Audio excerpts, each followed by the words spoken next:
ദൈവനാമത്തിന് മഹത്വം ഉണ്ടാകട്ടെ. നമ്മൾക്ക് വീണ്ടും ദൈവസന്നിധിയിലെ ഒരുമിച്ചായിരിക്കാനായിട്ട് കർത്താവ് തന്ന കൃപയ്ക്കായിട്ട് കർത്താവിനെ സ്തുതിക്കുന്നു. യോഹന്നാന്റെ സുവിശേഷം 6-ാം അധ്യായം നമ്മൾ പഠിച്ചു വരികയാണ്. യഹൂദന്മാരും കർത്താവും തമ്മിലുള്ള ആശയ സംവാദം.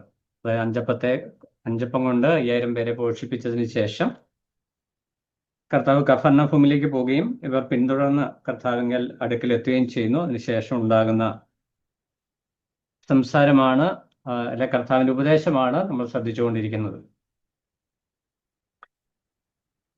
6-ാം അധ്യായത്തിൽ നമ്മൾ കഴിഞ്ഞ ക്ലാസ്സിൽ 41-ാം വാക്യത്തിലേക്ക് വന്നപ്പോൾ ചിന്തിച്ചത്, കർത്താവ് സ്വർഗത്തിൽ നിന്ന് ഇറങ്ങി വന്നു എന്ന് കർത്താവ് പറഞ്ഞ കാരണത്താൽ യഹൂദന്മാർ കർത്താവിനെതിരെ പിറുപിറുക്കുന്നു എന്നുള്ള വിഷയമാണ് നമ്മൾ ശ്രദ്ധിച്ചത്. അതിൽ 3 പ്രധാന വിഷയങ്ങൾ നമ്മൾ കണ്ടു. ഒന്ന്, കർത്താവ് അവരുടെ മനോഭാവത്തെ കർത്താവ് റെസിസ്റ്റ് ചെയ്യുന്നു അല്ലെങ്കിൽ എതിർത്ത് നിൽക്കുന്നു. നമ്മൾ ഈ 41 മുതൽ 47 വരെയുള്ള വാക്യങ്ങളിൽ നമ്മൾ കാണുന്ന വിഷയമാണ്. അവരുടെ ഹൃദയത്തിന്റെ ചിന്താഗതിയെ കർത്താവ് ഡിഫെൻഡ് ചെയ്ത്, അതിനെ ഒപ്പോസ് ചെയ്തുകൊണ്ട്, റെസിസ്റ്റ് ചെയ്തുകൊണ്ട് തൻ്റെ നിലപാടിനെ കർത്താവ് കൃത്യമായിട്ട് വ്യക്തമാക്കുന്നു. കാരണം കർത്താവിനെ കുറിച്ച് അവർക്കുള്ള അണ്ടർസ്റ്റാൻഡിങ്ങും കർത്താവ് പറയുന്ന വിഷയവും തമ്മിൽ 2 ധ്രുവങ്ങളിലാണ് നിൽക്കുന്നത്. അവർക്ക് ശരിയായ നിലയിൽ കർത്താവ് പറയുന്ന കാര്യങ്ങളെ ഉൾക്കൊള്ളുവാനായിട്ട് കഴിയുന്നില്ല. ഇത് നമ്മളെല്ലാം ഫേസ് ചെയ്യുന്ന ഒരു വിഷയമാണ്. നമുക്ക് കുറച്ച് പ്രീ കൺസീവ്ഡ് ഐഡിയാസ് ഉണ്ട്. അത് സഭാപരമാകാം, വിശ്വാസപരമാകാം. അപ്പോൾ ഇതെല്ലാം കൂടെ മിക്സപ്പ് ചെയ്താണ് നമ്മൾ ദൈവവചനം പഠിക്കുന്നത്. അപ്പോൾ പലപ്പോഴും ദൈവവചനം എന്താണ് വാസ്തവത്തിൽ ഉദ്ദേശിക്കുന്നത് എന്നുള്ള വിഷയം മനസ്സിലാക്കാതെ പോകുന്നു.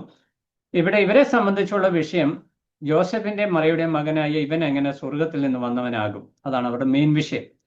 അപ്പോൾ കർത്താവ് ആ വിഷയത്തെ, ആ വിഷയം അവരുടെ ഉള്ളിൽ ചഞ്ചലം, അത് ഭയങ്കരമായിട്ട് ക്രിയേറ്റ് ചെയ്തുകൊണ്ടാണ് അവർ അവനെക്കുറിച്ച് പിറുപിറുത്തു എന്ന് നമ്മൾ വായിക്കുന്നു. കഴിഞ്ഞ ക്ലാസ്സിൽ നമ്മൾ ചിന്തിച്ച പുതിയ നിയമ വിശ്വാസികളുടെ ജീവിതത്തിലും സംശയങ്ങൾ ഉണ്ടാകുമ്പോൾ, അല്ലെങ്കിൽ നമുക്കൊരു കാര്യം ദൈവവചനം അംഗീകരിക്കാൻ കഴിയാതെ വരുമ്പോൾ പിറുപിറുപ്പ് ഉണ്ടാകും. ആ റെഫറൻസ് നമ്മൾ കണ്ടതാണ്. ഫിലിപ്പിയർ 2:14, 1 കൊരിന്ത്യർ 10:10. പിന്നെ അവർക്കുണ്ടായിരുന്ന രണ്ടാമത്തെ പ്രത്യേകത, അവർക്ക് ആത്മവിശ്വാസം, അവർക്കെല്ലാം അറിയാം എന്നൊരു ചിന്താഗതിക്കാരായിരുന്നു അവര്. എന്നാൽ കർത്താവ് അവർക്ക് വ്യക്തമാക്കി കൊടുത്ത വിഷയം, പിതാവ് വെളിപ്പെടുത്തി തന്നിട്ടല്ലാതെ നിങ്ങൾക്ക് മനസ്സിലാക്കുവാനായിട്ട് കഴിയുകയില്ല എന്ന് പറഞ്ഞാൽ, എല്ലാം അറിയാം എന്നുള്ള ഒരു ചിന്താഗതിയെ കർത്താവ് അവിടെ നിരുത്സാഹപ്പെടുത്തുന്നു, അല്ലെങ്കിൽ അതിനെ നിഷേധിക്കുന്നു എന്ന് കാണുവാനായിട്ട് കഴിയും. മൂന്നാമതായിട്ട് അവിടെ എടുത്തു പറഞ്ഞ വിഷയം, അതിൻ്റെ 46, 47 വാക്യങ്ങളിലേക്ക് വരുമ്പോൾ, നിത്യജീവൻ പ്രാപിക്കണമെങ്കിൽ തന്നിൽ വിശ്വസിക്കണം എന്നുള്ള കാര്യം കർത്താവ് കൃത്യമായിട്ട് രേഖപ്പെടുത്തി കൊടുക്കുന്നു. അതിന് ന്യായമായിട്ട് പറയുന്ന വിഷയം 46-ാം വാക്യത്തിൽ നമ്മൾ വായിക്കുന്നു, പിതാവിനെ ആരെങ്കിലും കണ്ടിട്ടുണ്ട് എന്നല്ല, ദൈവത്തിന്റെ അടുക്കൽ നിന്ന് വന്നവൻ മാത്രമേ പിതാവിനെ കണ്ടിട്ടുള്ളൂ. അപ്പോൾ 1-ാം അധ്യായം മുതൽ നമ്മൾ യോഹന്നാന്റെ സുവിശേഷം ശ്രദ്ധിച്ച് പഠിച്ചു വരുമ്പോൾ, പിതാവ്, പുത്രൻ, പരിശുദ്ധാത്മാവ്, ഈ 3 ആളത്വങ്ങളെ, അവരുടെ പ്രവർത്തന പദ്ധതി കൃത്യമായിട്ട് യോഹന്നാൻ എഴുതി കൊണ്ടുവരുന്നു. അതിൽ യേശുക്രിസ്തു ദൈവമാണ്, പിതാവിൽ നിന്ന് വന്നവനാണ് എന്ന് വ്യക്തമാക്കുവാനായിട്ട് ഈ ഒരു ടേം, അല്ലെങ്കിൽ പിതാവിൽ നിന്ന് വന്നു, പിതാവിനെ പുത്രൻ വെളിപ്പെടുത്തി, പുത്രൻ മാത്രമേ പിതാവിനെ കണ്ടിട്ടുള്ളൂ എന്നുള്ള ഒരു പ്രയോഗം യോഹന്നാൻ ആവർത്തിച്ച് ഉപയോഗിക്കുന്നതായിട്ട് കാണുവാനായിട്ട് കഴിയും. ഇനി 48 മുതൽ 59 വരെയുള്ള വാക്യങ്ങളാണ് ഇന്നത്തെ നമ്മുടെ ചിന്താ വിഷയമായിട്ടിരിക്കുന്നത്. യോഹന്നാന്റെ സുവിശേഷം വളരെ ലളിതമായതുകൊണ്ട് നമ്മൾ എല്ലാവരും കൂടെ വായിക്കുകയും ധ്യാനിക്കുകയും പഠിക്കുകയും ഒക്കെ ചെയ്യുന്ന വിഷയമാണ്. അതുകൊണ്ട് നമുക്ക് വിഷയം എളുപ്പം ഗ്രഹിച്ച് മുന്നോട്ട് പോകുവാനായിട്ട് കഴിയും. 47-ാം വാക്യത്തിലേക്ക് വരുമ്പോൾ നമ്മൾ വായിച്ചു, ആമേൻ ആമേൻ ഞാൻ നിങ്ങളോട് പറയുന്നു, എന്നിൽ വിശ്വസിക്കുന്നവന് നിത്യജീവൻ ഉണ്ട്, ഞാൻ ജീവന്റെ അപ്പമാകുന്നു. ഇവിടെ കർത്താവ് ഒരു പശ്ചാത്തലത്തിൽ നിന്നുകൊണ്ടാണ് കർത്താവ് ഇവരോട് സംസാരിക്കുന്നത്. ഇപ്പൊ ഓൾറെഡി ഇതിനു മുമ്പ് ഒരു പിറുപിറുത്തു. അപ്പൊ കർത്താവുമായിട്ട് ഇവർക്ക് ഒരു ആശയപരമായിരിക്കുന്ന വിയോജിപ്പ് വളരെ ശക്തമായിട്ട് ഇവരുടെ ഉള്ളിലുണ്ട്. ആ ഒരു അവസരത്തിൽ തന്നെ കർത്താവ് അവരോട് പറയുന്നത്, ഞാൻ ജീവന്റെ അപ്പമാകുന്നു. അപ്പോൾ അവർ കഴിച്ച അപ്പവും ഇപ്പോഴുള്ള അപ്പത്തെയും തമ്മിൽ ബന്ധിപ്പിക്കുമ്പോൾ അവർക്ക് ഇതിനപ്പുറത്തേക്ക് കടന്നു പോകാൻ, എന്ന് പറഞ്ഞാൽ കർത്താവ് പറയുന്ന കാര്യങ്ങളെ ഉൾക്കൊള്ളുവാൻ കഴിയുന്നില്ല എന്ന് നമ്മൾ തുടർന്നുള്ള വാക്യങ്ങളിൽ വ്യക്തമായിട്ട് മനസ്സിലാക്കും. കർത്താവ് യോഹന്നാൻ അത് എഴുതി വ്യക്തമായിട്ട് കൊണ്ടുവരുന്നുണ്ട്. 4 പ്രത്യേകതകൾ ഈ അപ്പത്തോടുള്ള ബന്ധത്തിൽ കർത്താവ് പറയുന്നു. 50-ാം വാക്യത്തിലേക്ക് വരുമ്പോൾ, ഇതോ തിന്നുന്നവൻ മരിക്കാതിരിക്കേണ്ടതിന് സ്വർഗത്തിൽ നിന്നിറങ്ങുന്ന അപ്പമാകുന്നു. കർത്താവ് തന്നെ കുറിച്ച് തന്നെ പറഞ്ഞത്, ഞാൻ ജീവന്റെ അപ്പമാകുന്നു. ഈ ജീവന്റെ അപ്പത്തിന്റെ പ്രത്യേകത അത് സ്വർഗത്തിൽ നിന്ന് ഇറങ്ങിയതാണ്. രണ്ടാമത്തെ പ്രത്യേകം 51-ാം വാക്യത്തിൽ വരുമ്പോൾ, ഈ അപ്പം തിന്നുന്നവനെല്ലാം എന്നേക്കും ജീവിക്കും, നിത്യജീവൻ പ്രാപിക്കുന്ന അല്ല നിത്യജീവൻ നൽകുന്ന അപ്പമാണ്. 52-ാം വാക്യത്തിലേക്ക് വരുമ്പോൾ അവിടെ വീണ്ടും ഈ വിഷയം മുന്നോട്ട് കാണുക. എൻ്റെ മാംസമാണ് എൻ്റെ അപ്പം എന്ന്, ഞാൻ കൊടുക്കുന്ന അപ്പം എന്ന് കർത്താവ് കൃത്യമായിട്ട് പറയുന്നുണ്ട്. അപ്പോൾ ഇവിടെ ഈ ഒരു വിഷയത്തിൽ നിന്നുകൊണ്ട് കർത്താവ് അവരോട് കമ്മ്യൂണിക്കേറ്റ് ചെയ്യുവാനായിട്ട് ആഗ്രഹിക്കുന്ന വിഷയം, യേശു കർത്താവ് എന്തിനു വേണ്ടി ഭൂമിയിലേക്ക് വന്നു എന്നുള്ള വിഷയം അവർക്ക് ബോധ്യപ്പെടുത്തി കൊടുക്കണം. എന്നാൽ ഇവർക്കത് അബ്സോർവ് ചെയ്യാൻ കഴിയാത്ത വിധം ഇവരുടെ ചിന്താഗതിയിൽ ഉറച്ചെങ്ങനെ നിൽക്കുക. ഇവൻ ജോസഫിന്റെ മറിയുടെ മകനാണ്, ഇവൻ ഞങ്ങളുടെ ഒരുവിനെ പോലെയാണ്, ഇവനല്ല വാഗ്ദത്ത മശിഹ. വാഗ്ദത്ത മശിഹയാണെങ്കിൽ രാജാവായിട്ടാണ് വരുന്നത്. പിന്നെ അത്ഭുത അടയാളമൊക്കെ ചെയ്യുന്നതുകൊണ്ട് ഒരു പ്രവാചകനായിട്ട് വേണേൽ പരിഗണിക്കാം എന്നുള്ള നിലയിൽ ഇവർ നിൽക്കുമ്പോൾ കർത്താവ് വളരെ കൃത്യമായിട്ട് തന്നെ അവർ ഇടപെടുന്നതായിട്ട് നമുക്ക് കാണുവാനായിട്ട് കഴിയും. ഇതിൽ നിന്ന് നമുക്കും കർത്താവ് ചില ആത്മീക പാഠങ്ങൾ, അല്ലെങ്കിൽ കർത്താവ് എന്തിനു വേണ്ടി വന്നു എന്ന അനുവാചകർക്ക് മനസ്സിലാകത്തക്ക നിലയിലാണ് കർത്താവ് കൃത്യമായിട്ട് ആ വിഷയം വെളിപ്പെടുത്തുന്നത്. ഒന്ന്, സ്വർഗത്തിൽ നിന്ന് വന്ന സ്വർഗീയ അപ്പം. അത് മന്നയുമായിട്ട് കമ്പയർ ചെയ്തു. മന്നയുമായിട്ട് കമ്പയർ ചെയ്തിട്ട് പറയുകയാണ്, ആ അപ്പം തിന്നവരൊക്കെയും മരിച്ചു. അതായത് മരുഭൂമിയിൽ ഇസ്രായേൽ ജനം സ്വർഗത്തിൽ നിന്ന് ദൈവം കരുതിയ മന്ന ഭക്ഷിച്ചു എങ്കിലും അവർ മരണത്തിന് വിധേയപ്പെട്ടു. എന്നാൽ ഈ അപ്പം തിന്നുന്നവൻ മരിക്കും, ഈ അപ്പം തിന്നുന്നവൻ നിത്യമായി ജീവിക്കും, എന്നേക്കും ജീവിക്കും എന്ന് വ്യക്തമാക്കുന്നു. എന്നിട്ട് ആ അപ്പത്തിന്റെ ഒരു പ്രത്യേകത 51-ാം വാക്യത്തിന്റെ അവസാന ഭാഗത്ത് വരുമ്പോൾ, ഞാൻ കൊടുക്കാനിരിക്കുന്ന അപ്പമോ ലോകത്തിന്റെ ജീവന് വേണ്ടി ഞാൻ കൊടുക്കുന്ന എൻ്റെ മാംസമാകുന്നു. കർത്താവ് പറയുന്ന ഓരോ വാക്കും ഇവർക്ക് കൺഫ്യൂഷൻസ് ആണ്. അപ്പൊ ഇന്ന് ഇത്രയും നമ്മൾ മുന്നോട്ട് സഞ്ചരിച്ചിട്ട് ഇന്നും പലരും കർത്താവ് ഈ പറഞ്ഞ വാക്കുകളെ ആക്ഷരികമായിട്ട് എടുക്കുന്നുണ്ട്. കർത്താവിന്റെ മാംസവും രക്തവും ഭക്ഷിക്കണം എന്നുള്ള ആശയത്തിലേക്ക് കാര്യങ്ങൾ വരുന്നുണ്ട്. എന്നാൽ അത് എന്താണ് വാസ്തവത്തിൽ നിന്ന് നമുക്ക് ഈ വേദഭാഗത്ത് തന്നെ ചിന്തിച്ച് മനസ്സിലാക്കുവാനായിട്ട് കഴിയും.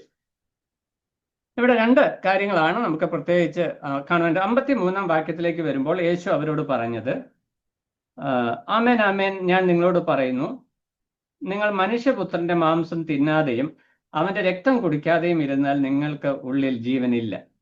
അപ്പോൾ അതിന്റെ 52-ാം വാക്യത്തിൽ വരുമ്പോൾ യഹൂദന്മാര് എൻ്റെ മാംസം ഞാൻ കൊടുക്കുന്നു, 51-ാം വാക്യത്തിന്റെ അവസാന ഭാഗത്ത് കർത്താവ് ഞാൻ കൊടുക്കുന്ന എൻ്റെ മാംസമാകുന്നു എന്ന് പറയുമ്പോൾ, ഈ അപ്പവും മാംസത്തെയും തമ്മിൽ ചേർത്ത് ഇവർ ചിന്തിച്ചു കഴിയുമ്പോൾ ഇവർ ചോദിക്കുന്ന ഒരു ചോദ്യമാണ്, നമുക്ക് തൻ്റെ മാംസം തിന്നേണ്ടതിന് തരുവാൻ ഇവന് എങ്ങനെ കഴിയും? അപ്പോൾ മാംസത്തെയും അപ്പത്തെയും അവർ ആക്ഷരികമായിട്ട് എടുക്കുന്നതായിട്ട് കാണുവാനായിട്ട് കഴിയും. എന്നാൽ കർത്താവ് ആക്ഷരികമായിട്ടല്ല അവിടെ ഉപയോഗിച്ചത് എന്ന് നമുക്ക് മനസ്സിലാക്കുവാനായിട്ട് മതിയായ വിവരങ്ങൾ താഴോട്ടുള്ള വാക്യങ്ങളിൽ ദൈവത്തിന്റെ ആത്മാവ് തരുന്നുണ്ട്. എന്നാൽ ഈ വാക്യങ്ങളെ പഠിക്കുമ്പോൾ ആൾക്കാർ ഇത് ആക്ഷരികമായിട്ട് എടുക്കുന്നുമുണ്ട്. അതുകൊണ്ട് ഈ വിഷയം നമ്മൾ വ്യക്തമായിട്ട് മനസ്സിലാക്കി പോകുവാൻ ആവശ്യമുണ്ട്. ഈ വിഷയം കർത്താവ് ഈ അപ്പവും മാംസവും രക്തവും, എൻ്റെ മാംസവും എൻ്റെ രക്തവും നിങ്ങൾ കഴിക്കണം എന്ന് പറഞ്ഞ വിഷയം, ഇത് അവിടെ കൂടി യഹൂദന്മാർക്ക് മാത്രമല്ല ശിഷ്യന്മാർക്ക് പോലും പൂർണ്ണമായിട്ട് ഗ്രഹിക്കുവാനായിട്ട് കഴിഞ്ഞില്ല. അതുകൊണ്ട് അതിൻ്റെ 60-ാം വാക്യത്തിൽ വരുമ്പോൾ ഇത് കഠിന വാക്ക് എന്നവർ പറയുന്നു. അപ്പോൾ ഈ രണ്ട് പ്രയോഗങ്ങൾ ആദ്യം നമ്മൾ വായിച്ച ഒരു പിറുപിറുത്തു, ഇപ്പോൾ ഇവിടെ കഠിന വാക്കായിട്ട് നിൽക്കുന്നു. ഈ വാക്കുകളെ യോഹന്നാൻ എടുത്തു പറയുന്നതിൻ്റെ ഉദ്ദേശം എന്ന് പറയുന്നത്, ദൈവവചനം നമ്മളത് ആയിരിക്കുന്ന അവസ്ഥയിൽ ഉൾക്കൊള്ളുവാനായിട്ട് ശ്രമിക്കുന്നില്ല എങ്കിൽ സംഭവിക്കുന്ന വിഷയം നമുക്ക് പിറുപിറുപ്പും ഉണ്ടാകും. കഠിന വാക്ക് എന്ന് പറയുന്നത് നമ്മൾ അത് ഒഴിവാക്കി പോകുവാനായിട്ട് ഇടയായിത്തീരും. ഇവിടെ ഒരു വിഷയത്തോട് നിത്യജീവനോടുള്ള ബന്ധത്തിലാണ് ഈ വാക്ക് കർത്താവ് പ്രധാനമായിട്ട് ഉപയോഗിക്കുന്നത്. 53-ാം വാക്യത്തിൽ നമ്മൾ വായിച്ചത് അങ്ങനെയാണ്, നിങ്ങൾ മനുഷ്യപുത്രന്റെ മാംസം തിന്നാതെയും അവന്റെ രക്തം കുടിക്കാതെയും ഇരുന്നാൽ നിങ്ങൾക്കുള്ളിൽ ജീവനില്ല. എൻ്റെ മാംസം തിന്നുകയും എൻ്റെ രക്തം കുടിക്കുകയും ചെയ്യുന്നവന് നിത്യജീവനുണ്ട്, ഞാൻ ഒടുക്കത്തെ നാളിൽ അവനെ ഉയർത്തെഴുന്നേൽപ്പിക്കും. ഈ രണ്ട് പ്രയോഗങ്ങൾ, ഒന്ന് നിത്യജീവൻ, രണ്ട് ഒടുക്കത്തെ നാളിലെ പുനരുദ്ധാനം. ഒടുക്കത്തെ നാളിലെ പുനരുദ്ധാനം എന്നുള്ള വിഷയവും നിത്യജീവൻ എന്നുള്ള വിഷയം യഹൂദന്മാരെ സംബന്ധിച്ച് വ്യക്തമായി ബോധ്യമുള്ള ഒരു വിഷയമാണ്. പക്ഷെ അതിനെക്കുറിച്ചുള്ള അവരുടെ അണ്ടർസ്റ്റാൻഡിങ്, അവരത് മനസ്സിലാക്കിയിരിക്കുന്ന ന്യായപ്രമാണത്തിന്റെ അടിസ്ഥാനത്തിലാണ്. ഇപ്പൊ കർത്താവ് മാർത്തയും മറിയായിട്ട് ഇടപെടുമ്പോൾ തന്നെ ഒടുക്കത്തെ പുനരുദ്ധാനത്തിൽ ലാസർ ഉയർത്തെഴുന്നേറ്റ് വരും എന്നുള്ള വിശ്വാസത്തെക്കുറിച്ച് അവൾ ഏറ്റു പറയുന്നുണ്ട്. അത് യഹൂദന്മാർക്ക് പൊതുവായിട്ടുള്ള ഒരു ബോധ്യമാണ്. കർത്താവ് ഒരു പുനരുദ്ധാനം വിശുദ്ധന്മാർക്കുണ്ട്. ദാനിയേൽ പ്രവാചകനോടുള്ള ബന്ധത്തിലൊക്കെ ഈ വിഷയം നമ്മൾ കാണുന്നുണ്ട്. അപ്പോൾ ഈ വിഷയത്തോട് ബന്ധപ്പെട്ട് കർത്താവ് തൻ്റെ രക്തത്തെയും തൻ്റെ മാംസത്തെയും ചേർത്ത് പറയുന്നതാണ് ഇവിടെ ഇവർക്ക് പിറുപിറുപ്പിന് കാരണമായി തീരുന്നു. പക്ഷെ അല്ലെങ്കിൽ അത് കഠിന വാക്ക് എന്ന് പറയുവാനായിട്ടുള്ള വിഷയം. അപ്പോൾ ഈ നിത്യജീവനോടുള്ള ബന്ധത്തിൽ ഇവർക്ക് പറ്റിയ പരാജയം ഈ യേശു ക്രിസ്തുവിന്റെ, അല്ലെ യേശു എന്റെ മാംസവും രക്തവും നിങ്ങൾ കഴിക്കണം എന്ന് പറഞ്ഞത് അവര് ലിറ്ററലി എടുത്തു, ആക്ഷരികമായിട്ട് എടുത്തു. അതുകൊണ്ട് അവർക്ക് അതിന്റെ ആശയം മനസ്സിലാക്കുവാനായിട്ട് സാധിച്ചില്ല. അപ്പൊ നമ്മൾ ഇന്നും ചിന്തിക്കുമ്പോൾ ചിലര് രണ്ട് നിലയിലുള്ള ചിന്താഗതികളുണ്ട്. കർത്തൃമേശയോടുള്ള ബന്ധത്തിൽ ചിലര് ഈ വിഷയം ചിന്തിക്കാറുണ്ട്. അതായത് കർത്തൃമേശ അല്ലെങ്കിൽ ഓസ്തി കത്തോലിക്കരൊക്കെ എടുക്കുമ്പോൾ അത് നമ്മൾ അപ്പവീഞ്ഞുകൾ എടുക്കുമ്പോൾ അത് സാക്ഷാൽ മാംസവും സാക്ഷാൽ രക്തവും മാറുന്നു എന്ന് പറഞ്ഞ് ഒരു ഉപദേശമുണ്ട്. എന്നാൽ അതേ സമയത്ത് നമ്മൾ അത് അതിന്റെ സൂചകങ്ങളായിട്ടാണ് നമ്മൾ ഉപയോഗിക്കുന്നത്. അപ്പോൾ ഇവിടെ കർത്തൃമേശയോടുള്ള ബന്ധത്തിലാണ് ഈ വാക്ക്, അല്ലെങ്കിൽ അതിനെ ഉദ്ദേശിച്ചാണ് പറയുന്നത് എന്ന് ചിന്തിക്കുന്ന ആളുകളുണ്ട്. എന്നാൽ ഇവിടെ രണ്ട് കാര്യം നമ്മൾ ശ്രദ്ധിക്കണം. ഒന്ന്, കർത്തൃമേശ കർത്താവ് ഇൻസ്റ്റിറ്റ്യൂട്ട് ചെയ്തിട്ടില്ല, അത് സ്ഥാപിച്ചിട്ടില്ല ഈ സമയത്ത്. രണ്ടാമത്തെ വിഷയം, ഇത് അവിശ്വാസികളോടാണ് കർത്താവ് പറയുന്നത്. കർത്തൃമേശ കൊടുത്തിരിക്കുന്ന വിശ്വാസികൾക്കാണ്. ഇത് നിത്യജീവൻ പ്രാപിക്കാൻ വേണ്ടിയാണ് ഈ മാംസം കഴിക്കുവാനും രക്തം കുടിക്കുവാനും പറയുന്നത്, രക്ഷ പ്രാപിച്ചവരോടല്ല. അപ്പോൾ സ്വാഭാവികമായിട്ടും ഇത് കർത്തൃമേശയുമായി ബന്ധപ്പെട്ട ഒരു വിഷയമല്ല. കർത്താവ് മറ്റെന്തോ ആണ് പറയുന്നത്. അപ്പോൾ ആ മറ്റെന്താണ് പറയുന്നത് എന്നുള്ളത് നമ്മൾ വ്യക്തമായിട്ട് മനസ്സിലാക്കുവാനായിട്ട് കഴിയും. 53, 54 വാക്യങ്ങളിലേക്ക് വരുമ്പോൾ കർത്താവ് പറയുന്നത് നിത്യജീവൻ പ്രാപിക്കുവാനായിട്ട് ഇത് ആവശ്യമാണ് എന്ന് പറഞ്ഞാൽ ഇതിന് ഒരു നിർദ്ദിഷ്ട കൽപ്പന അല്ലെങ്കിൽ എസെൻഷ്യൽ റിക്വയർമെന്റ് ആയിട്ടാണ് ഈ യേശു തൻ്റെ മാംസം തിന്നുകയും രക്തം കുടിക്കുകയും എന്ന് പറയുന്നത്. അപ്പോൾ ആക്ഷരികമായിട്ട് അത് വിഷയത്തെ എടുത്തു കഴിഞ്ഞാൽ എത്ര പേർക്ക് അത് സാധിക്കും? എന്നാൽ ഇവിടെ അതിൻ്റെ ശരിയായ ആശയമാണ് കർത്താവ് പറയുന്നത്. വിശ്വാസത്താൽ, അതായത് നമ്മൾ മുമ്പോട്ടുള്ള വാക്യങ്ങൾ വായിച്ചു വരുമ്പോൾ അതിൻ്റെ 69 വാക്യത്തിലാണ് അത് കൃത്യമായിട്ട് പറയുന്നത്. വിശ്വാസത്തെക്കുറിച്ചാണ് ഇവിടെ പറയുന്നത് എന്ന്. എന്നാൽ അത് പറഞ്ഞു വരാൻ വേണ്ടി വളരെ സുദീർഘമായിരിക്കുന്ന ഒരു വിവരണം ഇവിടെ കർത്താവിൻ്റെ സംഭാഷണത്തിൽ തന്നെ നമുക്ക് കാണുവാനായിട്ട് കഴിയും. അതിൽ നിന്ന് ചില പോയിന്റുകളെ നമുക്ക് ട്രേസ് ഔട്ട് ചെയ്ത് നമുക്കതെങ്ങനെയാണ് വർക്കൗട്ട് ചെയ്യുന്നത് എന്ന് ചിന്തിക്കാം. ഇതിൻ്റെ പ്രധാനപ്പെട്ട വിഷയം ആഹരിക്കുക, മാംസം ഭക്ഷിക്കുക, മാംസം ആഹരിക്കുക, രക്തം കുടിക്കുക, ഈ രണ്ട് പ്രയോഗങ്ങൾ കർത്താവ് പറയുന്നു. ഇത് രണ്ടും ഇവർ തീറ്റപ്രിയന്മാരായതുകൊണ്ടാണ്. ഇവർ ഈ 5 അപ്പം കൊണ്ട് 5000 പോഷിപ്പിച്ച് ഇഷ്ടംപോലെ ഭക്ഷണം കിട്ടിയതുകൊണ്ടാണ് ഇവർ ഈ പുറകെ പോകുന്നത്. അതുകൊണ്ടാണ് കർത്താവ് ഈ കാര്യം കൃത്യമായിട്ട് അങ്ങനെ പറയുന്നത്. നമ്മുടെയും വിഷയം ഇതാണ്. ഭൗതികമായിരിക്കുന്ന ആവശ്യങ്ങൾക്ക് ദൈവത്തിൽ ആശ്രയിക്കുന്ന ആളുകളാണ് മനുഷ്യർ പൊതുവെ. എന്നാൽ കർത്താവ് ആ സാഹചര്യത്തെ തനിക്ക് അവരോട് പറയുവാനുള്ള മെയിൻ സന്ദേശമായിട്ട് കൊണ്ടുവരുന്നു. അപ്പോൾ ഇവിടുത്തെ ഒന്നാമത്തെ വിഷയം എന്ന് പറയുന്നത് മാംസം കഴിക്കുക അല്ലെങ്കിൽ രക്തം കുടിക്കുക എന്നതുകൊണ്ട് കർത്താവ് ഒന്നാമതായിട്ട് ഉദ്ദേശിക്കുന്ന വിഷയം വിശ്വാസത്താൽ യേശുവിനെ ഉൾക്കൊള്ളുക എന്നുള്ളതാണ്. അതായത് ആഹരിക്കുക. അതുകൊണ്ടാണ് ഉൾക്കൊള്ളുക എന്ന വാക്ക്, നമ്മൾ വിശ്വസിക്കുന്നവരാണ്, വിശ്വസിക്കുക എന്ന വാക്കാണ് ഉപയോഗിക്കുന്നതെങ്കിലും കുറച്ചുകൂടി അതിന് അർത്ഥവത്തായി തീരുന്നത് ഉൾക്കൊള്ളുക എന്ന വാക്കിലൂടെയാണ്. ഇപ്പൊ ഈ ആഹാരം കഴിക്കുമ്പോൾ അതിന് ചില പ്രത്യേകതകളുണ്ട്. വിശക്കുന്നവർ വേണം ആഹാരം കഴിക്കാൻ. വിശക്കുമ്പോൾ വേണമല്ലോ ആഹാരം കഴിക്കാൻ, വിശപ്പ് ഉണ്ടാകണം. 2, രുചിച്ചറിയണം. രുചി അറിഞ്ഞ് ഭക്ഷണം കഴിക്കണം, എങ്കിലേ അത് ആസ്വദിക്കുവാനായിട്ട് കഴിയുള്ളൂ. പൂർണ്ണ തൃപ്തിയോടെ കഴിക്കണം. വേണ്ട എന്ന് വെച്ച് കഴിക്കാനായിട്ട് കഴിച്ചു കഴിഞ്ഞാൽ അന്നേരം വൊമിറ്റ് ചെയ്യും, അത് ദഹിക്കത്തില്ല. അതാണ് അതിൻ്റെ പ്രത്യേകത. അപ്പോൾ ഇവിടുത്തെ പ്രത്യേകത എന്ന് പറഞ്ഞാൽ ആവശ്യബോധത്തോടെ, എന്ന് പറഞ്ഞാൽ വിശപ്പോടുകൂടി കർത്താവിനെ ഉൾക്കൊള്ളുവാനായിട്ട് കഴിയുന്ന ഒരു അനുഭവമാണ്. അതുകൊണ്ട് നമ്മൾ സങ്കീർത്തനത്തിൽ വായിക്കുന്ന രക്ഷയ്ക്കായി കാക്ഷിക്കുന്ന വ്യക്തി എന്ന് വായിക്കുന്നത്.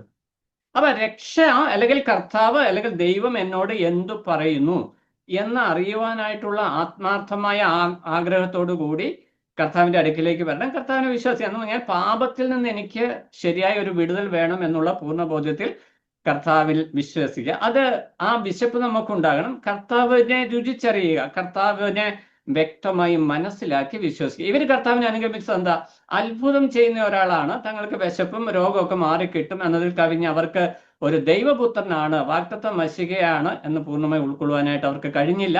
അതിൻ്റെ പരാജയമാണ് പിറുപിറുപ്പും കഠിനവാക്കൊക്കെ ആയിട്ട് ഈ വിഷയങ്ങൾ. അവർ ഈ കർത്താവ് പറയുന്ന ഓരോ വാക്കിൻ്റെയും മുമ്പിൽ ചഞ്ചലപ്പെടുവാനായിട്ടുള്ള, ഹൃദയം കഠിനപ്പെടുവാനായിട്ടുള്ള കാരണം ഇത് വ്യക്തമായിട്ട് മനസ്സിലാക്കാതെ അവരെ പോയി എന്നുള്ളത്. മൂന്നാമത്തെ വിഷയം പൂർണ്ണ തൃപ്തിയോടെ ചെയ്യണം. ഇനി ആഹാരം കഴിക്കുമ്പോൾ നമ്മുടെ ശരീരത്തിന് ചൈതന്യവും പുഷ്ടിയും ലഭിക്കുന്നത് പോലെ ക്രിസ്തുവിനെ ഉൾക്കൊള്ളുന്നവർക്കും നിത്യജീവന്റെ അനുഭവം ഉണ്ടാകും. അത് കണ്ടിന്യൂസ് പ്രോസസ് ആയിട്ടാണ് നമുക്ക് കാണുവാനായിട്ട് കഴിയുന്നത്. ഇവിടെ 53, 54 വാക്യങ്ങൾ പറയുമ്പോൾ നിത്യജീവൻ ലഭിക്കുമെന്ന് പറഞ്ഞാൽ സ്ഥാനീയമായി ഒരു വിശ്വാസിക്ക് ലഭിക്കുന്ന അവസ്ഥയാണ്. ഒന്നാമത്തെ വിഷയം നമ്മൾ പറഞ്ഞത് വിശ്വാസത്താൽ യേശു ക്രിസ്തുവിനെ ഉൾക്കൊള്ളുന്നതിനെ സ്വീകരിക്കുന്നതിനെയാണ് ഈ മാംസം തിന്നുകയും രക്തം കുടിക്കുകയും ചെയ്യുന്നുള്ള പ്രയോഗത്തിലൂടെ കർത്താവ് അർത്ഥമാക്കുന്നത്. അതാണ് നമ്മൾ ഒന്നാമത് കണ്ട വിഷയം. രണ്ടാമത്തെ വിഷയം, ഈ മാംസം തിന്നുന്നതും രക്തം കുടിക്കുന്നതും കർത്താവിന്റെ പ്രായശ്ചിത്ത മരണത്തെ സ്വീകരിക്കുന്നതിനെ കുറിക്കുന്നു. അതിന്റെ ഒരു ലളിത രൂപം ഞാൻ ഇത് കർത്താവിനെ രുചിച്ചറിഞ്ഞ് സ്വീകരിക്കുക എന്ന് പറഞ്ഞാൽ കാര്യങ്ങൾ ബോധ്യമായി മനസ്സിലാക്കി സ്വീകരിക്കുക എന്നുള്ളത്. വൈകാരികമായ ഒരു സ്വീകാര്യ തലമുണ്ട്, ഭൗതിക ആവശ്യങ്ങൾക്ക് വേണ്ടി ഒരു സ്വീകാര്യ തലമുണ്ട്. എന്നാൽ കർത്താവ് വാസ്തവത്തിൽ ആരാണെന്നും കർത്താവ് എന്തു ചെയ്തു എന്നും മനസ്സിലാക്കി സ്വീകരിക്കുന്നിടത്താണ് അത് ഫലവത്തായി തീരുകയുള്ളൂ. അപ്പൊ ഒന്നാമത്തെ വിഷയം, യേശുവിനെ വിശ്വാസത്താൽ ഉൾക്കൊള്ളുക, ഹൃദയത്തിൽ ഉൾക്കൊള്ളുക എന്നുള്ള ആശയമാണ് ഈ ആഹാരം കഴിക്കുക അല്ലെങ്കിൽ ആഹരിക്കുക എന്ന വാക്കിലൂടെ കർത്താവ് ഉദ്ദേശിക്കുന്നത്. രണ്ടാമത്തെ വിഷയം, കർത്താവിന്റെ പ്രായശ്ചിത്ത മരണത്തെ സ്വീകരിക്കുക. അതായത് യേശുക്രിസ്തുവിനെ രക്ഷിതാവായി സ്വീകരിക്കുമ്പോൾ യേശുക്രിസ്തു എൻ്റെ പാപത്തിന് പരിഹാരത്തിനു വേണ്ടി മരിച്ചു എന്നുള്ള സത്യം ഞാൻ അംഗീകരിക്കുന്നു. അതിന്റെ റെഫറൻസ് 51 വാക്യമാണ്. കർത്താവോട് നമ്മൾ ആ വാക്യം ഓൾറെഡി കടന്നു പോകുന്നു. അവിടെ പറഞ്ഞത്, ഞാൻ കൊടുപ്പാനിരിക്കുന്ന അപ്പമോ ലോകത്തിന്റെ ജീവന് വേണ്ടി ഞാൻ കൊടുക്കുന്ന എൻ്റെ മാംസമാകുന്നു. അപ്പോൾ കർത്താവ് ഒരു അപ്പം കൊടുക്കുന്നു എന്ന് പറഞ്ഞു. ഇവിടെ പറഞ്ഞു 52 വാക്യത്തിൽ വരുമ്പോൾ അത് എൻ്റെ മാംസവും രക്തവുമാണെന്ന് പറയുന്നു. അപ്പോൾ ലോകത്തിന് വേണ്ടി കൊടുക്കുന്ന അപ്പം. അപ്പോൾ യേശു കർത്താവ് ലോകത്തിന് വേണ്ടി പ്രായശ്ചിത്തമായി തീരുന്നു എന്നുള്ള ആ ഒരു സത്യത്തെ കുറിച്ചുള്ള സ്വീകരണം, അതായത് യേശു ക്രിസ്തുവിന്റെ പ്രായശ്ചിത്ത മരണത്തെ സ്വീകരിക്കുന്നതിനെയാണ് ഈ മാംസം ആഹരിക്കുക എന്നതുകൊണ്ട് കർത്താവ് ഉദ്ദേശിക്കുന്നത്.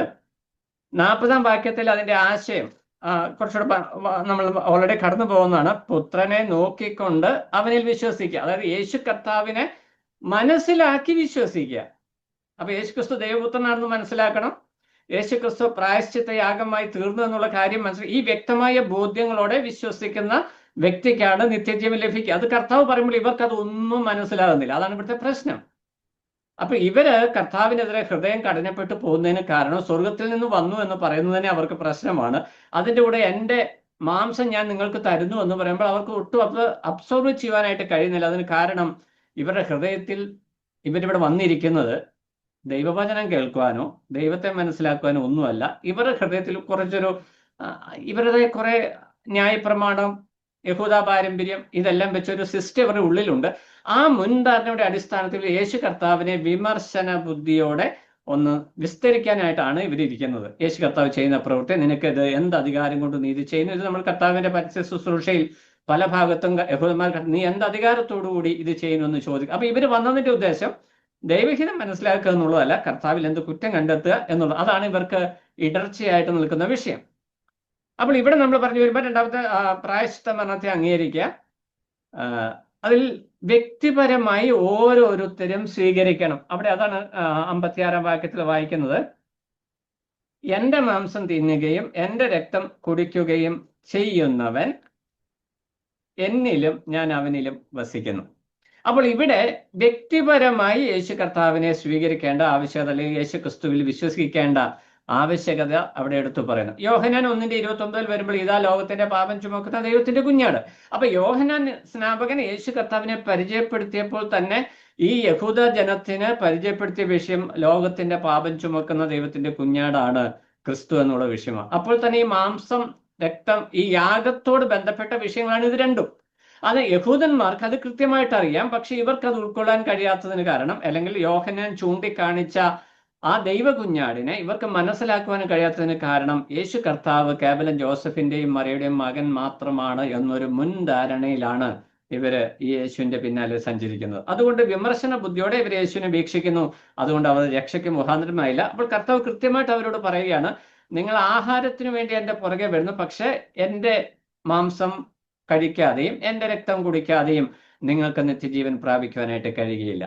ഇത് ആക്ഷരികമായിട്ട് ചിന്തിച്ചതുകൊണ്ട് ശിഷ്യന്മാർക്ക് പോലും അത് ഉൾക്കൊള്ളുവാൻ കഴിഞ്ഞില്ല എന്ന് നമ്മൾ താഴോട്ട് വായിക്കുന്നുണ്ട്. അപ്പം മൂന്നാമത്തെ വിഷയം 55 വാക്യത്തിലേക്ക് വരുമ്പോൾ ആവശ്യബോധത്തോടെ നമ്മളത് വിശ്വസിക്കണം. ആവശ്യബോധത്തോടെ മാംസം നിലനിൽ ആവശ്യബോധത്തോടെ വിശ്വസിക്കണം എന്നാണ് അതിൻ്റെ അർത്ഥം.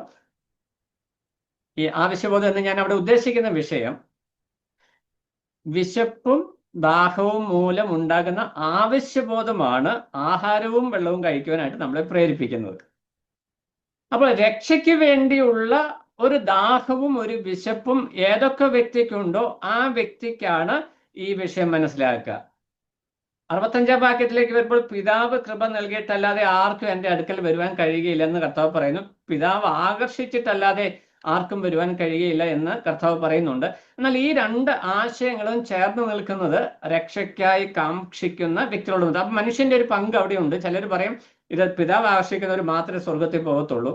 ഓരോ വാക്യങ്ങളും എടുത്ത് ഇപ്പോൾ നമ്മൾ ചിന്തിച്ചതുപോലെയാണ് യഹൂദന്മാർ അവരുടെ പ്രീ കൺസീവ്ഡ് ഐഡിയ വെച്ച് ദൈവവചനം പഠിക്കുവാനായിട്ട് ശ്രമിക്കുമ്പോൾ അവർക്ക് ചില കാര്യങ്ങൾ ഉൾക്കൊള്ളുവാനായിട്ട് കഴിയത്തില്ല. ദൈവവചനം ആയിരിക്കുന്നത് പോലെ പഠിക്കുമ്പോൾ നമുക്കത് മനസ്സിലാക്കുവാനായിട്ട് കഴിയും. ഇവിടെ കർത്താവ് പറയുന്നത് പിതാവ് ആകർഷിച്ചിട്ടല്ലാതെ വരുവാനായിട്ട് കഴിയുകയില്ല എന്ന് പറയുമ്പോൾ ഈ സുവിശേഷത്തോടുള്ള ബന്ധത്തിൽ, ദൈവവചനത്തോടുള്ള ബന്ധത്തിൽ ആവശ്യബോധത്തോടെ ദൈവസന്നിധിയിൽ ഇരിക്കുന്ന വ്യക്തികൾക്ക് അത് വെളിപ്പെട്ട് അവർക്കാണ് പിതാവിന്റെ കൃപ ലഭിക്കുക. കഠിന ഹൃദയത്തോടെ ഇരിക്കുന്നവർക്ക് അത് സാധ്യമാകുകയില്ല എന്ന് നമുക്ക് മനസ്സിലാക്കുവാനായിട്ട് കഴിയും. അപ്പോൾ വിശപ്പും ദാഹവും മൂലം ഉണ്ടാകുന്ന ആവശ്യബോധത്താലാണ് നമ്മൾ തിന്നുന്നതും കുടിക്കുന്നതും. അതുപോലെ ആത്മരക്ഷയോടുള്ള ബന്ധത്തിൽ, ദൈവഹിതം മനസ്സിലാക്കുന്നതിനോടുള്ള ബന്ധത്തിൽ നമുക്കൊരു ദാഹവും വിശപ്പും ഉണ്ടായാൽ മാത്രമേ നമ്മൾ ഇത് കഴിക്കുവാനായിട്ട് അല്ലെങ്കിൽ കർത്താവിൽ ആശ്രയിക്കുവാനായിട്ട് ഒരുങ്ങുകയുള്ളൂ. ഇനി രണ്ടാമത്തെ വിഷയം, ഇത് രണ്ടും ഒരുക്കപ്പെട്ടിട്ടുണ്ട്. കർത്താവ് തന്റെ മാംസവും രക്തവും തന്നിട്ടുണ്ട്. അത് രക്ഷയ്ക്ക് മുഖാന്തരമായിട്ട് അവിടെ നിൽക്കുന്നു. അത് സ്വീകരിച്ചാൽ അല്ലെങ്കിൽ അത് ഉൾക്കൊണ്ടാൽ മാത്രമാണ് നമ്മുടെ വിശപ്പ് മാറുകയുള്ളൂ. അപ്പോൾ ഈ രണ്ട് ഓപ്ഷനും അവിടെ നിൽക്കുകയാണ്. ഒന്ന് ആവശ്യബോധം ഉണ്ടാകണം, ഒന്ന് ഒരുക്കപ്പെട്ടിരിക്കുന്ന വിഷയത്തെ അത് സ്വീകരിച്ചാൽ മാത്രമാണ് നമുക്കത് പ്രയോജനപ്പെടുകയുള്ളൂ. അപ്പൊ നമ്മുടെ വിശ്വാസികളായിരിക്കും നമ്മുടെ ജീവിതത്തിലും ദൈവവചനം നമ്മൾ വായിക്കുകയും പഠിക്കുകയും ഒക്കെ ചെയ്യാനായിട്ട് ഇരിക്കുമ്പോൾ, ധ്യാനിക്കുവാനായിട്ട് ഇരിക്കുമ്പോൾ, ബൈബിൾ ക്ലാസ്സിൽ ഇരിക്കുമ്പോൾ കർത്താവെ അരുളി ചെയ്യണമേ അടിയൻ ഇതാ എന്ന് പറയുന്ന പ്രകാരം ആവശ്യബോധത്തോടെ ഇരിക്കുമ്പോൾ എൻ്റെ വാക്കുകൾ പരിമിതമായിരിക്കാം. മറ്റൊരു ദൈവദാസൻ ക്ലാസ് എടുക്കുമ്പോൾ അദ്ദേഹത്തിന്റെ വാക്കുകളും പരിമിതമായിരിക്കാം. അക്ഷര തെറ്റുകൾ ഉണ്ടാകാം, ആശയപ്പിശകൾ ഉണ്ടാകാം. പക്ഷെ ദൈവത്തിന്റെ പരിശുദ്ധാത്മാവ് ആവശ്യബോധത്തോടെ ഇരിക്കുന്ന വ്യക്തിയുടെ ഹൃദയത്തിലേക്ക് എന്താണോ ആ വ്യക്തിയെക്കുറിച്ച് ദൈവത്തിന്റെ ആത്മാവ് ആഗ്രഹിക്കുന്നത് ആ വിഷയം വ്യക്തമായിട്ട് വെളിപ്പെടുത്തി തരും. അപ്പൊ രക്ഷയോടുള്ള ബന്ധത്തിലും ഇത് തന്നെയാണ്. കർത്താവിന്റെ അടുക്കിലേക്ക് വരുമ്പോൾ എനിക്കെല്ലാം അറിയാം എന്നുള്ള ഭാവത്തോടെ ഒരു വ്യക്തി സുവിശേഷം കേൾക്കുകയോ ദൈവവചനത്തിന് മുമ്പാകെ ഇരിക്കുകയോ കർത്താവിന്റെ അടുക്കൽ വരികയോ ചെയ്താൽ അവന് ഒരു പ്രയോജനവും അതുകൊണ്ട് ഉണ്ടാകത്തില്ല. അവന്റെ ഹൃദയം കഠിനപ്പെട്ടു പോയിക്കൊണ്ടേയിരിക്കും. ഇന്ന് വിശ്വാസികളായിരിക്കും നമ്മുടെയൊക്കെ ഒരു പ്രശ്നം ഇതാണ്. നമ്മൾക്കൊക്കെ ഒരു ചിന്തയുണ്ട്, നമ്മൾക്കെല്ലാം അറിയാം. പ്രത്യേകിച്ച് വേർപാടുകാർക്ക് ഞങ്ങളങ്ങ് ഉപദേശമൊക്കെ അരച്ചുകാലൊക്കെ കുടിച്ചിരിക്കുന്നത്, ഞാനിവിടെ ഉൾപ്പെട്ടതായതുകൊണ്ട് അങ്ങനെ പറഞ്ഞു കേട്ടോ. നമുക്കൊരു ചിന്തയുണ്ട്, നമുക്കെല്ലാം അറിയാം. പക്ഷെ ഇപ്പം നമ്മൾ പറഞ്ഞത് നമ്മൾ അറിഞ്ഞതൊക്കെ പലതും തെറ്റാണ് എന്നുള്ള നിലപാടിലേക്ക് നമ്മൾ വന്നു. ഇത്ര ഒന്നും അറിയണ്ടായിരുന്നു എന്നുള്ള നിലപാടിലേക്ക് നമ്മൾ വന്നിരിക്കുക. കാരണം അറിവ് ചീർപ്പിക്കുന്നു. ദൈവവചനം വ്യക്തമായിട്ട് പറഞ്ഞൊരു വിഷയം. പക്ഷെ പലർക്കും അറിയേണ്ടതുപോലെ അറിയാത്തതിന്റെ ഒരു ഭവിഷ്യത്താണ് നമുക്കുള്ളത്. അപ്പോൾ ഇവിടെ കർത്താവ് പറഞ്ഞ വിഷയത്തിലേക്ക് മടങ്ങി വരാം. ആവശ്യബോധത്തോടുകൂടി കർത്താവിൽ നമ്മൾ വിശ്വസിക്കണം. ഇനി നാലാമത്തെ വിഷയം, ഇതിന്റെ തുടർമാനമായ കൂട്ടായ്മയെ കൂടിയാണ് ഈ വാക്ക് ഉപയോഗിക്കുന്നത്. 56 വാക്യം അവസാന ഭാഗം വായിക്കുന്നത്, എൻ്റെ രക്തം കുടിക്കുകയും ചെയ്യുന്നവൻ എന്നിലും ഞാൻ അവനിലും വസിക്കുന്നു. അപ്പോൾ നിത്യജീവൻ നൽകും. അത് ഭാവിയിൽ സംഭവിക്കുന്ന ഒരു വിഷയം. നമുക്ക് നിത്യജീവൻ ലഭിക്കുമ്പോൾ നമ്മൾ ഈ ഭൂമിയിൽ യേശു കർത്താവിൽ വിശ്വസിച്ച് രക്ഷിക്കപ്പെടുന്ന സമയത്ത് തന്നെ നമുക്ക് നിത്യജീവൻ ലഭിക്കുന്നു. പക്ഷെ നമ്മുടെ ജീവിതം ഇവിടെ ഒരു എൻഡിങ് ഉണ്ട്. ഒന്നുകിൽ മരണം, അല്ലെ കർത്താവിനും അത് ഈ ലോകത്തിൽ നിന്ന് ഒരു സെപ്പറേഷൻ. നമുക്ക് നിത്യജീവൻ അവകാശികളാണെങ്കിലും നിത്യതയിലേക്ക് പ്രവേശിക്കുന്നത് ഈ ലോക ജീവിതത്തിന് ശേഷമാണ്.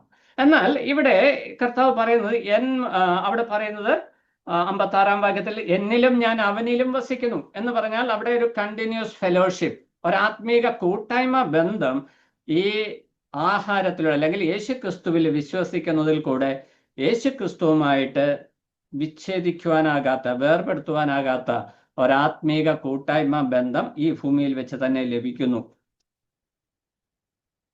എന്ന് പറഞ്ഞാൽ ഈ ആഹാരിക്കുക എന്നുള്ള വിഷയം, അതും ആഹാരത്തോട് ചേർത്ത് നമുക്ക് ചിന്തിക്കേണ്ട ഒരു വിഷയം. നമ്മൾ ആഹാരം കഴിക്കുമ്പോൾ വയറ് നിറയുന്നു. പക്ഷെ പിന്നീടാണ് അതിന്റെ പ്രോസസ്സ് ഉള്ളിൽ നടക്കുക. വയറ്റിൽ അത് ദഹിച്ച് ശരീരത്തിലേക്ക്, ചെറുകുടലിലേക്ക് ചെന്ന് രക്തമായിട്ട് കൺവേർട്ട് ചെയ്ത് ശരീരത്തിന്റെ എല്ലാ ഭാഗങ്ങളിലേക്കും ചെന്ന് ഊർജവും ചൈതന്യവും ലഭിച്ച് നമ്മൾ ആ ആഹാരവുമായിട്ട് നമ്മൾ ഇഴചേർന്നാണ് പോകുക. എന്ന് പറഞ്ഞാൽ ആഹാരം നമ്മുടെ ജീവിതത്തിന്റെ, നമ്മുടെ ശരീരത്തിന്റെ, നമ്മുടെ ചലനത്തിന്റെ, നമ്മുടെ പ്രവൃത്തികളുടെ എല്ലാം ഭാഗമായിട്ട് നാം കഴിച്ച ആഹാരം രൂപപ്പെട്ടു. ഇതുപോലെ യേശു കർത്താവിനെ ഹൃദയത്തിൽ രക്ഷിതാവായി ഒരു വ്യക്തി വിശ്വാസത്താൽ അംഗീകരിച്ചു കഴിയുമ്പോൾ ആ വ്യക്തിയുടെ ജീവിതത്തിന്റെ എല്ലാ ഭാഗത്തേക്കും, ജീവിതത്തിന്റെ എല്ലാ സമൂല രംഗങ്ങളിലേക്കും യേശു കർത്താവിൻ്റെ ഒരു സഹവർത്തിത്വമുണ്ട് എന്നുള്ള ആശയവും നമുക്ക് ഇവിടെ ലഭിക്കുന്നു. തുടർമാനമായ ആത്മീക കൂട്ടായ്മ അത് കണ്ടിന്യൂസ് പ്രോസസ്സാണ്. വിശ്വസിക്കുക എന്ന് പറയുന്നത് ഒരു സമയത്ത് നടക്കുന്നു. വിശ്വാസത്തിൽ നിലനിൽക്കണം എന്ന് നമ്മൾ വചനത്തിൽ വായിക്കും, നിങ്ങൾ വിശ്വാസത്തിൽ നിലനിൽക്കുന്നു എന്ന് നിങ്ങളെ തന്നെ പരീക്ഷിപ്പീൻ. എന്നാൽ ഈ വിശ്വസിച്ചുകൊണ്ടേയിരിക്കുക എന്നുള്ളൊരു ആശയം കൂടി ഇതിനകത്തുണ്ട്. യേശു കർത്താവിൽ നമ്മൾ വിശ്വസിച്ച് രക്ഷ പ്രാപിച്ചു. ഈ യേശു കർത്താവിലുള്ള വിശ്വാസത്തെ നമ്മൾ റിന്യൂ ചെയ്തുകൊണ്ടിരിക്കണം, പുതുക്കിക്കൊണ്ടിരിക്കണം. ഞാൻ ആഹാരം ഒരു നേരം കഴിച്ചു, നമ്മൾ ഓക്കെ ആയി. രാവിലെ ബ്രേക്ക്ഫാസ്റ്റ് കഴിച്ചു, ആഹാരം ഓക്കെ, എനർജി കിട്ടി. ഉച്ചയ്ക്ക് കഴിക്കാതിരുന്നാൽ, വൈകിട്ട് കഴിക്കാതിരുന്നാൽ, പിറ്റേ ദിവസം രാവിലെ കഴിക്കാതിരുന്നാൽ നമ്മൾ വീണ്ടും വീക്കാവും. അപ്പോൾ ഇത് കണ്ടിന്യൂസ് ആയിട്ട് ചെയ്യേണ്ട ഒരു വിഷയമാണ് ഈ ആഹരിക്കൽ. അപ്പോൾ കർത്താവ് ഇവിടെ പറഞ്ഞു വരുന്ന ആശയം, നിങ്ങൾ എന്നിൽ വിശ്വസിച്ചാൽ നിങ്ങളുടെ ജീവിതത്തിന്റെ എല്ലാ രംഗങ്ങളിലേക്കും എല്ലാ സമയങ്ങളിലേക്കും ഈ വിശ്വാസം പകരപ്പെട്ടുകൊണ്ടേയിരിക്കേണ്ടത് ആവശ്യമാണ്. കർത്താവ് തരുന്നു ആ കൃപ, പക്ഷെ നമ്മൾ എന്ത് ചെയ്യണം? അതിൽ മുന്നോട്ട് പോകണം എന്നുള്ള വിഷയം കർത്താവിന്റെ ആത്മാവ് പ്രത്യേകമായിട്ട് ഓർപ്പിക്കുന്നു. അതിന്റെ 57 അവസാന ഭാഗത്ത് വരുമ്പോൾ, ജീവനുള്ള പിതാവ് എന്നെ അയച്ചിട്ട് ഞാൻ പിതാവിൻ മൂലം ജീവിക്കുന്നത് പോലെ എന്നെ തിന്നുന്നവൻ എൻ മൂലം ജീവിക്കും. ഇവിടെ കർത്താവ് ഒരു ആലങ്കാരിക പ്രയോഗത്തോടെ, ഇവന്മാർക്ക് ഇത് മനസ്സിലാണ്, യഹൂദന്മാർക്ക്. ഇവർക്ക് ഈ കർത്താവിനെ ദൈവപുത്രനെ ഉൾക്കൊള്ളുവാനായിട്ട് കഴിയത്തില്ല. ഞങ്ങൾ പരീശന്മാരാണ്, ഞങ്ങൾ സദൂക്യരാണ്, ന്യായപ്രമാണം പാലിക്കുന്നു, എല്ലാത്തിലും ദശാംശം കൊടുക്കുന്നു, ഞങ്ങൾ യാഗം അർപ്പിക്കുന്നു, ഞങ്ങൾക്ക് പ്രവാചകന്മാരും പുരോഹിതന്മാരും ഉണ്ട്, ഞങ്ങൾക്ക് വചനപരിജ്ഞാനമുണ്ട്. അതുകൊണ്ട് ഈ പറയുന്നതൊന്നും നിന്നെ ഒരു വാഗ്ദത്ത മശികയായിട്ട് അംഗീകരിക്കത്തക്ക നിലയിൽ വാഗ്ദത്ത മശികയെക്കുറിച്ച് പറഞ്ഞിരിക്കുന്ന വിഷയങ്ങളിൽ ഒരു സാമ്യവും ഇല്ല എന്ന് ഇവർ ഹൃദയത്തിൽ പറഞ്ഞുകൊണ്ടാണ് ഈ കർത്താവിന്റെ അടുക്കൽ ഇരിക്കുന്നത്. എന്നാൽ യെശയ്യാ പ്രവചനം 53-ാം അധ്യായത്തിൽ മനുഷ്യപുത്രൻ കഷ്ടം അനുഭവിക്കേണ്ടത് കൃത്യമായിട്ട് വിവരിച്ച് വെച്ചിരിക്കുന്നത് ഇവർ വായിച്ചിട്ടുണ്ടെങ്കിലും ഇവർക്കത് ഉൾക്കൊള്ളാനായിട്ട് കഴിഞ്ഞിട്ടില്ല. ഇവർ പ്രതീക്ഷിക്കുന്ന ഒരു പൊളിറ്റിക്കൽ ലീഡർ, റോമൻ ആധിപത്യത്തിൽ നിന്ന് തങ്ങളെ വിടുവിക്കുന്ന ഒരു രാഷ്ട്രീയ നേതാവിലെ രാജാവിനെയാണ് ഇവർ പ്രതീക്ഷിക്കുന്നത്. എന്നാൽ ഇവർ അത് നേരെ വിരുദ്ധമായിട്ട് കർത്താവ് പറയാണ്, എൻ്റെ മാംസം തിന്നണമെന്ന്. ഞാൻ മരണത്തെക്കുറിച്ചാണ് അവിടെ സൂചിപ്പിക്കുന്നത്. അത് അവർക്ക് ഉൾക്കൊള്ളുവാനായിട്ട് കഴിയുന്നില്ല.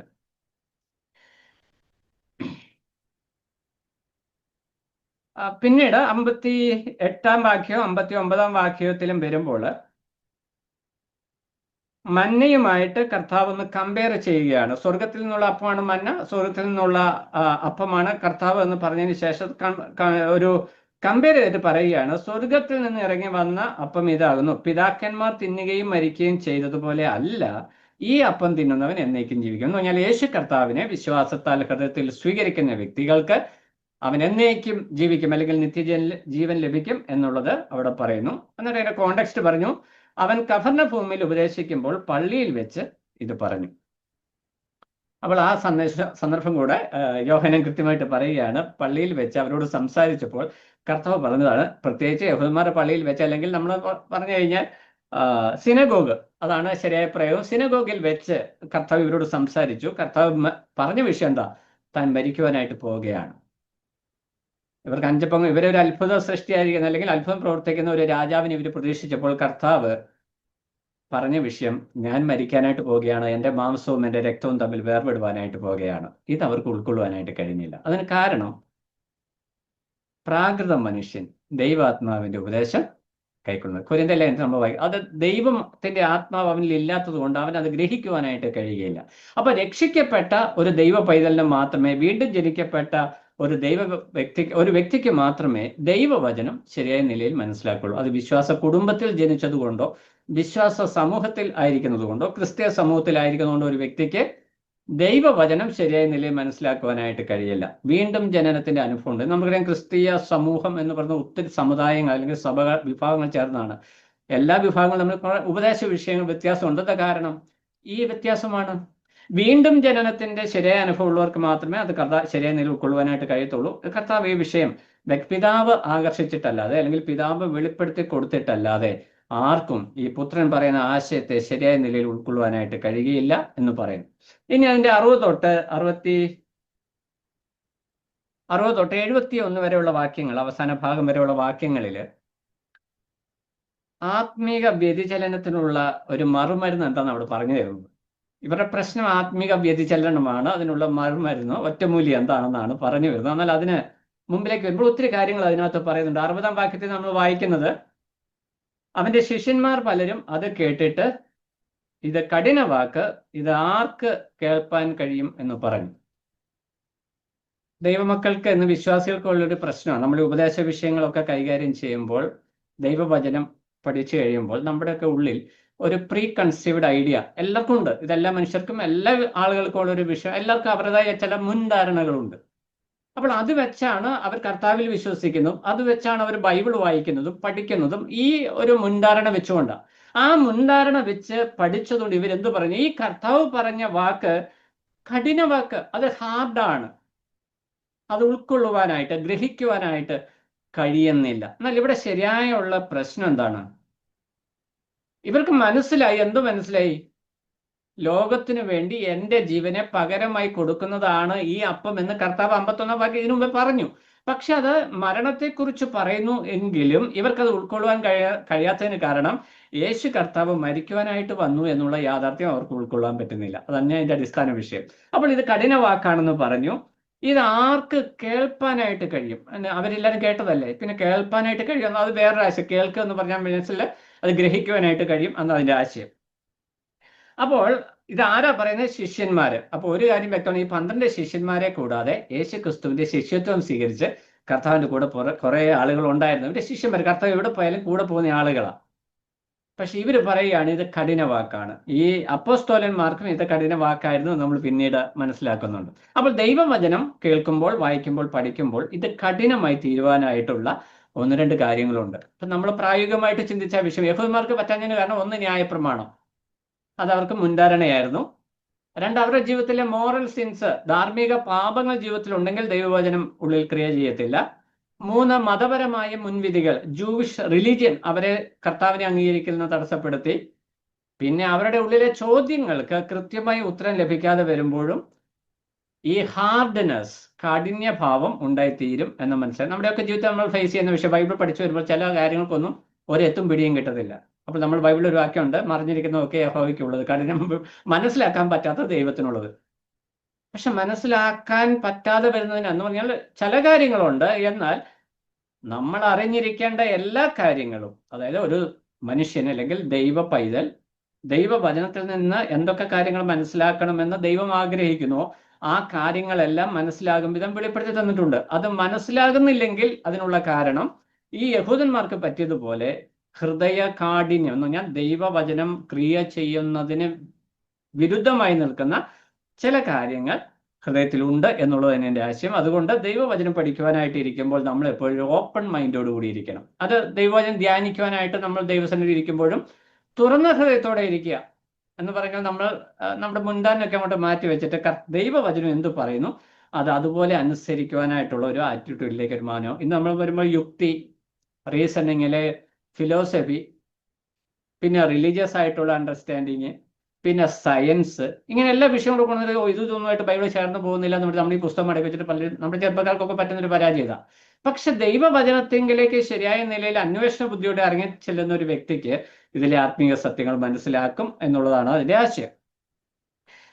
ഇവിടെ ഏറ്റവും പ്രധാനമായിട്ട് നമ്മൾ സന്ദർഭത്തോട് ബന്ധപ്പെട്ട് പഠിക്കുമ്പോൾ ഇവിടുത്തെയുള്ള ഏറ്റവും വലിയ വിഷയം എന്ന് പറയുന്നത് മാംസവും രക്തവും കഴിക്കണം എന്ന് പറഞ്ഞതാണ് ഇവർക്കുണ്ടായിരുന്ന കോംപ്ലിക്കേഷൻ. എന്നാൽ കർത്താവ് അതിന്റെ ആശയം വ്യക്തമായിട്ട് വിശദീകരിച്ചു കൊടുക്കുന്നതായിട്ട് നമുക്ക് കാണുവാനായിട്ട് കഴിയും.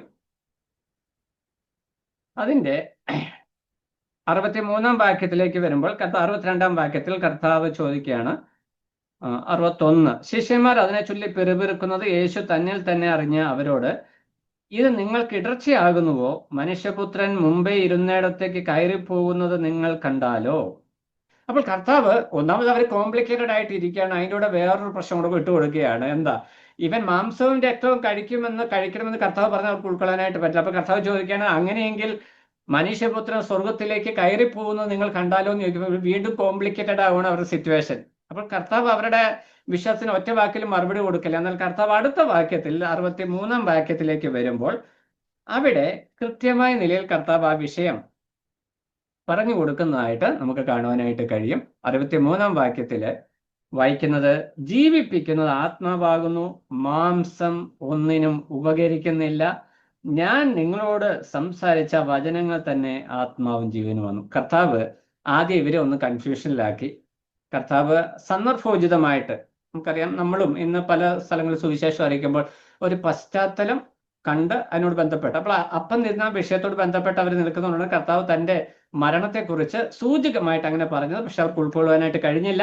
അവർക്കത് ഇടർച്ചയായി, അവർ പിറുപിറുക്കുവാനായിട്ട് തുടങ്ങി. ഇത് കഠിന വാക്ക്, ഇത് ഞങ്ങളെ കൊണ്ട് ഉൾക്കൊള്ളാൻ പറ്റുന്നതല്ല എന്നവർ പറഞ്ഞപ്പോൾ കർത്താവ് കൃത്യമായിട്ട് പറയുകയാണ്, ജീവിപ്പിക്കുന്നത് ആത്മാവാണ്, മാംസം ഒന്നിനും ഉപകരിക്കുന്നില്ല. ഇതിലും വ്യക്തമായിട്ട് ഇനി ഈ വിഷയം പറയുവാനായിട്ടില്ല.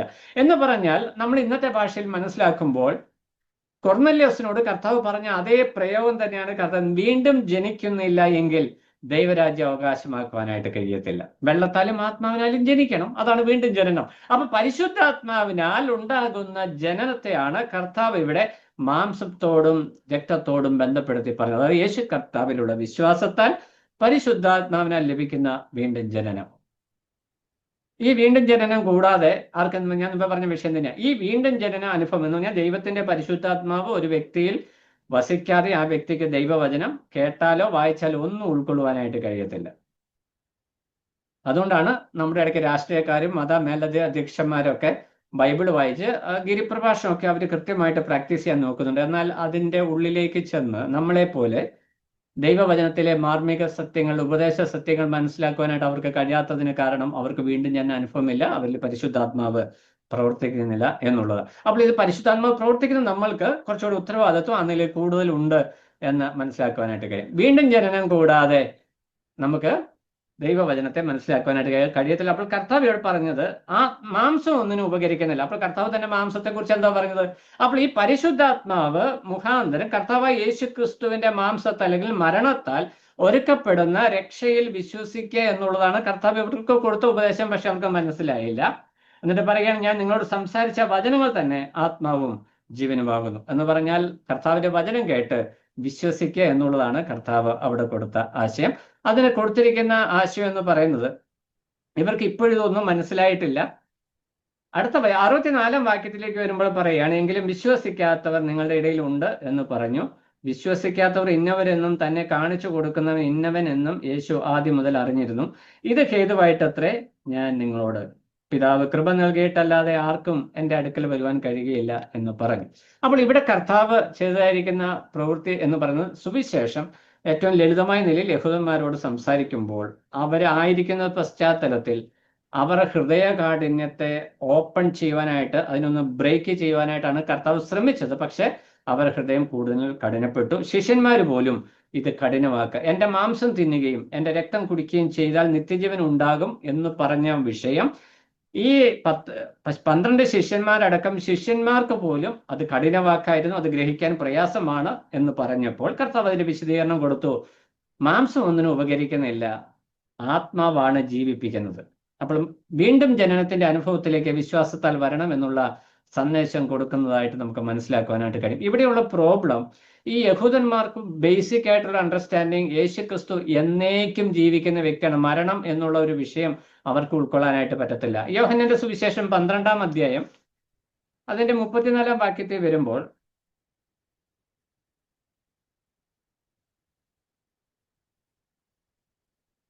യോഹന്നാൻ 12:34 പുരുഷാരം അവനോട്, ക്രിസ്തു എന്നേക്കും ഇരിക്കും എന്ന് ഞങ്ങൾ ന്യായപ്രമാണത്തിൽ വായിച്ചു കേട്ടിരിക്കുന്നു, പിന്നെ മനുഷ്യപുത്രൻ ഉയർത്തപ്പെടേണ്ടതെന്ന് നീ പറയുന്നത് എങ്ങനെ? അപ്പൊ ക്രിസ്തു എന്നേക്കും ഇരിക്കണം എന്നുള്ളതാണ് ന്യായപ്രമാണം പഠിപ്പിക്കുന്നത്. അപ്പൊ യഹൂദന്മാർക്കും ഈ 12 ശിഷ്യന്മാരുടെയും ഉള്ളിലുള്ള മെയിൻ വിഷയം ഇതാണ്. ഇതേ വിഷയം ഇവര് മുന്നോട്ട് പോയിട്ടും മാറിയില്ല. അപ്പോസ്തല പ്രവൃത്തി 6-ാം അധ്യായത്തിൽ 1-ാം അധ്യായം 6-ാം വാക്യത്തിൽ വരുമ്പോൾ കർത്താവ് സ്വർഗാരോഹണം ചെയ്യുന്ന സന്ദർഭത്തിൽ കർത്താവിനോട് ശിഷ്യന്മാർ ചോദിക്കുന്നുണ്ട്, കർത്താവ് നീ അപ്പോൾ നിന്റെ രാജ്യം എപ്പോഴാണ് സ്ഥാപിക്കുന്നത്? അപ്പോൾ ആ രാജ്യസ്ഥാപനമാണ് യഹൂദന്മാരുടെ പ്രതീക്ഷ. അതിന് വിരോധമായിട്ട് കർത്താവ് മരിക്കും എന്നുള്ള വിഷയം പറഞ്ഞതാണ് ഈ കോംപ്ലിക്കേഷൻസിന് എല്ലാം കാരണം.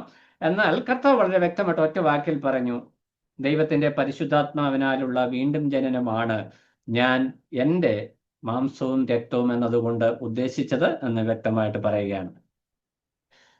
അതിന്റെ 65-ാം വാക്യത്തിലേക്ക് വന്നപ്പോൾ ദൈവത്തിന്റെ പരമാധികാരം അല്ലെങ്കിൽ സർവാധികാരത്തെ അംഗീകരിക്കുക എന്നൊരാശയവും അവിടെയുണ്ട് രക്ഷയോടുള്ള ബന്ധത്തിൽ. അവിടെ പരമാധികാരം എന്ന് പറയുന്നത് 64-ാം വാക്യമാണ്. ഈ ഒറ്റക്കൊടുക്കുന്ന യൂതയെ കൂടി കർത്താവ് ശിഷ്യനായിട്ട് കൊണ്ടു നടന്നു. അതിന് കാരണം എന്താ? അവൻ വിശ്വാസിയല്ല, അവൻ അവിശ്വാസിയാണ്. കർത്താവിനെ അവിശ്വസിച്ചുകൊണ്ട് നടക്കുന്നവനാണ്. പക്ഷെ അവനെ കൂടെ കൊണ്ടുവരുന്നതിന്റെ ഉദ്ദേശം, ദൈവത്തിന് അതിനൊരു ഉദ്ദേശമുണ്ട്. അത് ദൈവത്തിന്റെ പരമാധികാരത്തിൽപ്പെട്ട വിഷയമാണ്. അപ്പോൾ ദൈവവചനം നമ്മൾ മനസ്സിലാക്കണമെങ്കിൽ ഈ 3-4 കാര്യങ്ങൾ നമ്മുടെ ഉള്ളിൽ വരണം. ഒന്ന്, ദൈവവചനം ആത്മീകർക്കാണ് ആത്മീകമായിട്ട് മനസ്സിലാക്കുവാനായിട്ട് കഴിയുള്ളൂ. വീണ്ടും ജന്മം കൂടാതെ മനസ്സിലാക്കുവാനായിട്ട് കഴിയില്ല. ദൈവവചനം മനസ്സിലാക്കുവാനായിട്ട് മുൻവിധികളും മുൻധാരണകളും മാറ്റി നിർത്തണം. ദൈവത്തിന്റെ സർവാധികാരത്തെ സ്വീകരിക്കണം. ഇനി കർത്താവ് അതിന്റെ 66 തൊട്ട് 71 വരെയുള്ള വാക്യങ്ങൾ കൂടി നമുക്കങ്ങ് ചിന്തിക്കാം. ആ അധ്യായം കംപ്ലീറ്റ് ആവും. അന്ന് മുതൽ അവന്റെ ശിഷ്യന്മാരിൽ പലരും പിൻവാങ്ങിപ്പോയി. ഈ 12 ശിഷ്യന്മാരെ കൂടാതെ ഉണ്ടായിരുന്ന ശിഷ്യന്മാര് പിൻവാങ്ങിപ്പോയി. അവര് കർത്താവിനെ വിട്ടുപോയി. പോയി കഴിഞ്ഞപ്പോൾ കർത്താവ് ഒരു ചലഞ്ച് അവർക്ക് കൊടുക്കുകയാണ്. നിങ്ങൾക്കും പോയിക്കൊള്ളുവാൻ മനസ്സുണ്ടോ? അപ്പോൾ ഇത് കഠിനമൊക്കെ ആയതുകൊണ്ടാണ് അവർ പോയത് എന്ന് പറഞ്ഞാൽ കർത്താവിന്റെ കൂടെ നടന്നിട്ട് ആഹാരം കിട്ടി, രോഗസൗഖ്യം കിട്ടി. പക്ഷേ ഈ കർത്താവ് പറയുന്ന വാക്യങ്ങളൊന്നും ഉൾക്കൊള്ളുവാനായിട്ട് കഴിയുന്നില്ല.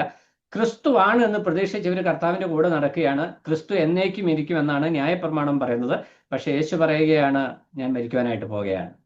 അപ്പൊ ഇത് തമ്മിൽ ഒരിക്കലും മാച്ച് ആകത്തില്ല, മിസ്മാച്ചിങ് ആണ്. അതുകൊണ്ട് അവർക്കത് അവിശ്വാസമായിട്ട് പരിണമിച്ചു. അവർക്ക് വിശ്വാസമായിട്ട് പരിണമിക്കുന്നില്ല. അതുകൊണ്ട് പലരും പിൻവാങ്ങിപ്പോയി. അങ്ങനെ പോയ സമയത്ത് ശിഷ്യന്മാർക്ക് ഒരു വെല്ലുവിളി 67-ാം വാക്യത്തിൽ കർത്താവ് ചോദിക്കുകയാണ്. ആകയാൽ യേശു 12 പേരോട്, പിന്നെ നമ്മൾ 66 വായിക്കുന്നത്, അന്നു മുതൽ അവന്റെ ശിഷ്യന്മാരിൽ പലരും പിൻവാങ്ങിപ്പോയി, പിന്നെ അവനോട് കൂടെ സഞ്ചരിച്ചില്ല. അപ്പൊ യോഹന്നാൻ ക്രൂശ് വരെയും കർത്താവിന്റെ കൂടെ ഉണ്ടായിരുന്ന ആളാ. അപ്പൊ യോഹന്നാൻ പറയുകയാണ്, പിന്നെ ഒരിക്കലും ഈ പിരിഞ്ഞു പോയവർ കർത്താവിന്റെ അടുക്കിലേക്ക് വന്നിട്ടില്ല. അതിന് കാരണം എന്തായിരുന്നു? ഇവര് കർത്താവിനെ ഒരിക്കലും വിശ്വാസത്താൽ ഹൃദയത്തിൽ അംഗീകരിക്കാതെ മറ്റു പല കാരണങ്ങളാൽ കർത്താവിനെ അനുഗമിക്കുക. ഇന്നും അങ്ങനെയുള്ളവരുണ്ട്. രക്ഷയുടെ അനുഭവമില്ലാതെ, രക്ഷയുടെ ബോധ്യമില്ലാതെ, രക്ഷയുടെ എക്സ്പീരിയൻസ് എന്ന് പറഞ്ഞാൽ രക്ഷയെക്കുറിച്ച് യാതൊരു ഗ്രാഹ്യവും ഇല്ലാതെ ഇങ്ങനെ കൂട്ടത്തിൽ കൂടി പോകുന്ന ആൾക്കാരുണ്ട്. അവരാണ് ദൈവസഭയ്ക്ക് എന്നും എക്കാലത്ത് ഒരു തലവേദന. പക്ഷെ ഇവിടെ എന്ത് സംഭവിച്ചു? ഇത് കഠിനവാക്കായതുകൊണ്ട് അവരങ്ങിട്ട് ഈ പണി ഞങ്ങൾക്ക് പറ്റിയതല്ല എന്ന് പറഞ്ഞ് അവർ പിൻവാങ്ങിപ്പോയി. എന്നാൽ യേശു 12 പേരോട് ചോദിച്ചു, നിങ്ങൾക്കും പോയിക്കൊള്ളുവാൻ മനസ്സുണ്ടോ? കർത്താവ് അവിടെ ഒരു തെരഞ്ഞെടുപ്പ് വെക്കുകയാണ്, ഒരു ചലഞ്ച്. ഇവരുടെ ജീവിതത്തിലെ ചോയ്സ്. നിങ്ങൾ ഇത്രയും കാലം എൻ്റെ കൂടെ നടന്നു, ഇനി മുന്നോട്ടുള്ള യാത്ര, അതാണ് അവിടുത്തെ കോണ്ടെക്സ്റ്റ്. കർത്താവ് തൻ്റെ മരണത്തെ മുൻകൂട്ടിയെ സൂചിപ്പിച്ചിട്ട് പറയുകയാണ്, ഇനി മുന്നോട്ട് പോകുമ്പോൾ ഇതാണ് മുമ്പിൽ നിൽക്കുന്നത്. ഞാൻ രാജ്യം സ്ഥാപിക്കുവാനായിട്ട് പോകുകയല്ല, ഞാൻ എൻ്റെ പ്രാണനെ മറുവിലയായിട്ട് കൊടുക്കുകയാണ്. നിങ്ങൾക്കും പോകുവാനായിട്ട് മനസ്സുണ്ടോ? അപ്പോൾ പത്രോസ് പറയുന്ന വാക്കിലാണ് ഈ കർത്താവ് പറഞ്ഞെന്ന വിഷയത്തിന്റെ സെൻട്രൽ തീം ഇരിക്കുന്നത്. ശിമോൻ പത്രോസ് അവനോട്, കർത്താവെ, ഞങ്ങൾ ആരുടെ അടുക്കൽ പോകും? നിത്യജീവന്റെ വചനങ്ങൾ നിന്റെ പക്കലുണ്ട്. ഇതാണ് ഏറ്റവും ശ്രദ്ധേയമായിരിക്കുന്ന വിഷയം. പത്രോസും 12 ശിഷ്യന്മാരും, ഇസ്കറിയോത്ത യൂദ കൂട്ടത്തിൽ നിൽക്കുന്നുവെങ്കിലും ബാക്കി 11 ശിഷ്യന്മാരും ഈ കർത്താവിനെ പിൻപറ്റുവാനായിട്ടുള്ള അടിസ്ഥാന ബോധ്യം എന്ന് പറയുന്നത്, കർത്താവ്, ഞങ്ങൾ ആരുടെ അടുക്കൽ പോകും? മറ്റൊരുത്തനിലും രക്ഷയില്ല, നാം രക്ഷിക്കപ്പെടുവാൻ വേറൊരു നാമമില്ല എന്ന് അപ്പോസ്തല പ്രവൃത്തി നമ്മൾ വായിക്കും. ഇവിടെ പത്രോസ് അപ്പോസ്തലൻ ആ വിഷയം വ്യക്തമായിട്ട് പറയുകയാണ്. കർത്താവ്, ഞങ്ങൾ ആരുടെ അടുക്കൽ പോകും? നിത്യജീവന്റെ വചനങ്ങൾ നിന്റെ പക്കലുണ്ട്. അപ്പോൾ വീണ്ടും ജനനം അല്ലെ നിത്യജീവനെ പ്രാപിക്കുവാനായിട്ടുള്ള വചനം, അല്ലെങ്കിൽ അത് ക്രിസ്തു ആണ് എന്നുള്ള ബോധ്യം അവർക്കുണ്ടായി. 69-ാം വാക്യത്തിൽ വരുമ്പോൾ പറയുകയാണ്, നീ ദൈവത്തിന്റെ പരിശുദ്ധൻ എന്ന് ഞങ്ങൾ വിശ്വസിച്ചും അറിഞ്ഞും ഇരിക്കുന്നു. ഇവിടെയാണ് ഞാൻ ആദ്യം പറഞ്ഞ വിഷയം. ഈ ആഹരിക്കുക എന്ന വാക്ക് ശരിയായ നിലയിൽ അനുഭവിച്ചറിഞ്ഞ് സ്വീകരിക്കുക, ഉൾക്കൊള്ളുക എന്നതിൻ്റെ ആശയം. നമ്മൾ ഭക്ഷണം കഴിക്കുമ്പോൾ ഉപ്പുണ്ടോ, മുളകുണ്ടോ, എരിവുണ്ടോ എന്നൊക്കെ നോക്കിയിട്ടാണ് കഴിക്കുന്നത്. ഉപ്പ് കുറവാണ് എന്ത് പറയും? കുറച്ചും കൂടി ഉപ്പ് ഇടാൻ പറയും. എരിവ് കുറവാണെങ്കിൽ പറയും കുറച്ചുകൂടെ എരിവ് ഇടാം. ചിലർക്ക് എരിവ് പറ്റില്ല, അവർ എരിവ് കുറയ്ക്കാനായിട്ട്. അപ്പൊ നമ്മൾക്ക് ഉൾക്കൊള്ളാൻ പറ്റുന്ന നിലയിൽ വിഷയങ്ങളെ അതിനെ ക്രമപ്പെടുത്തിയാണ് നാം സ്വീകരിക്കുന്നത്, ആഹാരം സ്വീകരിക്കുന്നത്. അതുപോലെ യേശു കർത്താവിനെ വ്യക്തമായി മനസ്സിലാക്കി ഉൾക്കൊള്ളുന്ന ഒരനുഭവത്തിലേക്ക് വരണം. പത്രോസ് ആ കാര്യം വ്യക്തമായിട്ട്, നീ ദൈവത്തിന്റെ പരിശുദ്ധൻ, അങ്ങനെ പറയാം, നീ ക്രിസ്തു എന്ന് പറഞ്ഞാൽ മതിയായിരുന്നു. പക്ഷെ പറയുകയാണ്, നീ പിതാവിനാൽ അയക്കപ്പെട്ട പരിശുദ്ധൻ എന്ന് ഞങ്ങൾ വിശ്വസിച്ചും അറിഞ്ഞും ഇരിക്കുന്നു എന്ന് ഉത്തരം പറഞ്ഞു. യേശു അവരോട്, നിങ്ങളെ 12 പേരെ ഞാൻ തെരഞ്ഞെടുത്തില്ലയോ? എങ്കിലും നിങ്ങൾ ഒരുത്തൻ ഒരു പിശാചാകും. ആരാന്ന് പറഞ്ഞില്ല, നിങ്ങൾ ഒരുത്തനൊരു പിശാച്. ആ അവസ്ഥ ചിന്തിച്ചു നോക്കിയ. കർത്താവ് ചില സമയത്ത് വളരെ ഷാർപ്പാണ്. കർത്താവ് ചില കാര്യങ്ങൾ കൃത്യമായി ബോധ്യപ്പെടുത്തക്ക നിലയിൽ ഇടപെടുന്നത്. യഹൂദന്മാരോട് ഇടപെട്ടതും അങ്ങനെയാണ്, ശിഷ്യന്മാരോട് ഇടപെടുന്നതും അങ്ങനെയാണ്. അപ്പോൾ ഇവിടെ നമ്മൾ വിശ്വസ്തരായ ശിഷ്യന്മാരാണോ എന്ന് നമുക്ക് മനസ്സിലാക്കുവാനായിട്ട് പത്രോസിനെ പോലെ ഒരു കൺഫെഷൻ നമ്മുടെ ജീവിതത്തിലുണ്ട്. കർത്താവെ, വാസ്തവമായും ഞാൻ നിന്നെ അറിഞ്ഞ് വിശ്വസിച്ചു. നീ ആരാണെന്ന് ഞങ്ങൾക്കറിയാം. നീ എന്തു ചെയ്തു എന്ന് ഞങ്ങൾക്കറിയാം. ഇനി ഞങ്ങൾക്ക് വേണ്ടി നീ എന്തു ചെയ്യും എന്ന് എനിക്ക് വ്യക്തമായിട്ടറിയാം. ഇത് ഞങ്ങൾക്കല്ല, എനിക്കറിയാം എന്നൊരു അനുഭവത്തിലേക്ക് നമ്മൾ വരുമ്പോഴാണ് നമ്മുടെ ജീവിതം ക്രമപ്പെടുന്നത്. ആ ഏറ്റുപറച്ചിൽ നടക്കുമ്പോൾ ദൈവം വെളിപ്പെടുത്തി തരുന്ന മറ്റൊരു സത്യമാണ്, നിങ്ങളിൽ ഒരുത്തൻ ഒരു പിശാചാകുന്നു എന്ന് പറഞ്ഞാൽ, കൂട്ടത്തിൽ കൂടിയിരിക്കുന്ന ചൊവ്വല്ലാത്ത ആളുകളെ വ്യക്തമായി മനസ്സിലാക്കുവാനായിട്ട് കഴിയും. ഇന്ന് പലപ്പോഴും വിശ്വാസികൾക്ക് അത് മനസ്സിലാക്കാൻ കഴിയാത്തതുകൊണ്ടാണ് തെറ്റായ കൂട്ടുകെട്ടുകളിൽ ചെന്ന് അകപ്പെടുന്നത്. വിവേചന ബുദ്ധി നഷ്ടപ്പെട്ടു പോകുന്നത്. അതിന് കാരണം നമ്മുടെ കൺഫെഷൻ പലപ്പോഴും ഇല്ലാതായി പോകുന്നു എന്നുള്ളതാണ്. ബാക്കി യോഹന്നാനാണ് പറയുന്നത്, അവൻ ശീമോൻ ഇസ്കരിയാത്തോവിന്റെ മകനായ യൂദായെ കുറിച്ച് പറഞ്ഞു. ഇവൻ പന്തിരുവെല്ലൊരുത്തനെങ്കിലും അവനെ കാണിച്ചു കൊടുക്കാനുള്ളവനായിരുന്നു. ഇത് യോഹന്നാൻ എഴുതുന്നത് പിന്നീടാണ്. ഇവിടെ യോഹന്നാൻ ഒന്നും മനസ്സിലാകുന്നില്ല. പക്ഷെ യോഹന്നാൻ ഈ യൂദ കാണിച്ചു കൊടുത്തതിന് ശേഷം കൃത്യമായിട്ട് യോഹന്നാൻ അത് പറയാണ്, ഇസ്കറിയാത്ത യൂദയെ കുറിച്ചാണ് പറഞ്ഞത്. എന്നാൽ കർത്താവ് എന്താ, നിങ്ങളിൽ ഒരുത്തൻ, അവന്റെ പേരൊന്നും പറഞ്ഞില്ല.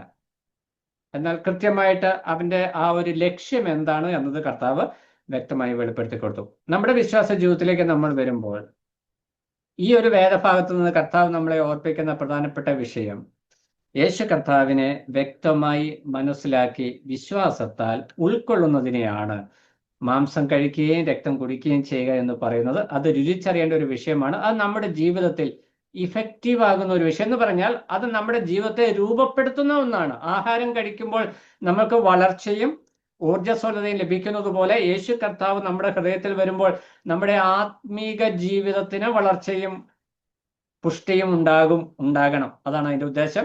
എന്നാൽ അതിന് തടസ്സമായി നിൽക്കുന്നത് നമ്മുടെ മുൻവിധികളും മുൻധാരണകളും കൾച്ചറുകളും എന്ന് പറഞ്ഞാൽ നമ്മൾ സംസ്കാരത്തെ ഡിപ്പെൻഡ് ചെയ്ത ഓരോ ദേശത്തെ ഇവിടെ ഇങ്ങനെയാണ്, അതുകൊണ്ട് വിശ്വാസം ഇവിടെ ഇങ്ങനെ ജീവിക്കണം, അങ്ങനെ ഒരു കൾച്ചർ ഇല്ല. ഇന്ന് നമ്മൾ പൊതുവെ ദൈവവചനം പഠിക്കുമ്പോൾ കേൾക്കുന്ന ഉപദേഷ്ടാക്കന്മാർ സഹിതം പറയുന്ന ഒരു വിഷയം, നമ്മൾ അമേരിക്കയിൽ ജീവിക്കുമ്പോൾ അമേരിക്കക്കാരെ പോലെ ജീവിക്കണം, വടക്കേ ഇന്ത്യയിൽ പോകുമ്പോൾ വടക്കേ ഇന്ത്യക്കാരെ പോലെ ജീവിക്കണം.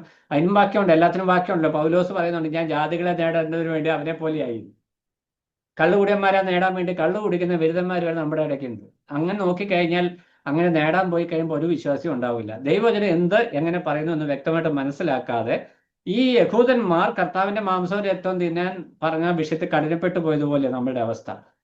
ദൈവവചനം കാലങ്ങൾക്കും സംസ്കാരങ്ങൾക്കും അതീതമായി നിൽക്കുന്ന ഒരു വിഷയം. അതൊരു ബിബ്ലിക്കൽ കൾച്ചറാണ്, വേദപുസ്തകത്തിന്റെ ഒരു സംസ്കാരം.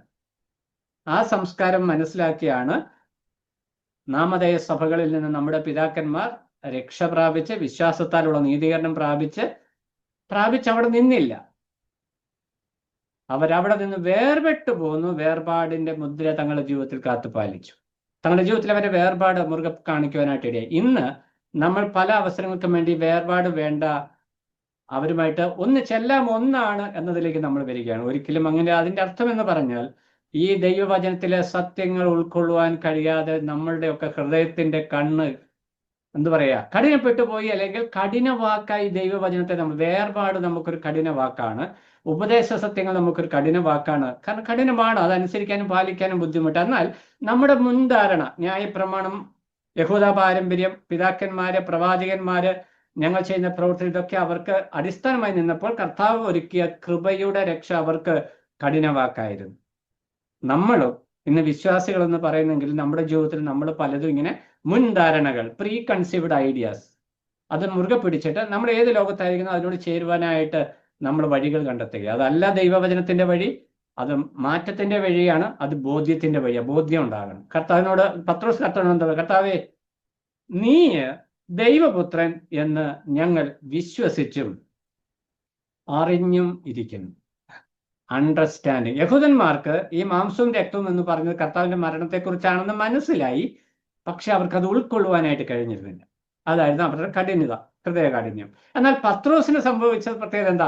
പത്രോസിന് അത് മനസ്സിലായി, ഞങ്ങൾ അറിഞ്ഞും വിശ്വസിച്ചും ഇരിക്കുന്നു. നമ്മുടെ വിശ്വാസ ജീവിതത്തിൽ ഈ കർത്താവിനെ അറിഞ്ഞും വിശ്വസിച്ചിരിക്കുന്ന ഒരു അനുഭവത്തിലേക്ക് നമ്മൾ ആയിത്തീരണം. ഇല്ലെങ്കിൽ നമ്മുടെ വിശ്വാസ ജീവിതം കഠിനപ്പെട്ടു പോകും. പലരും എന്ത് ചെയ്യുക?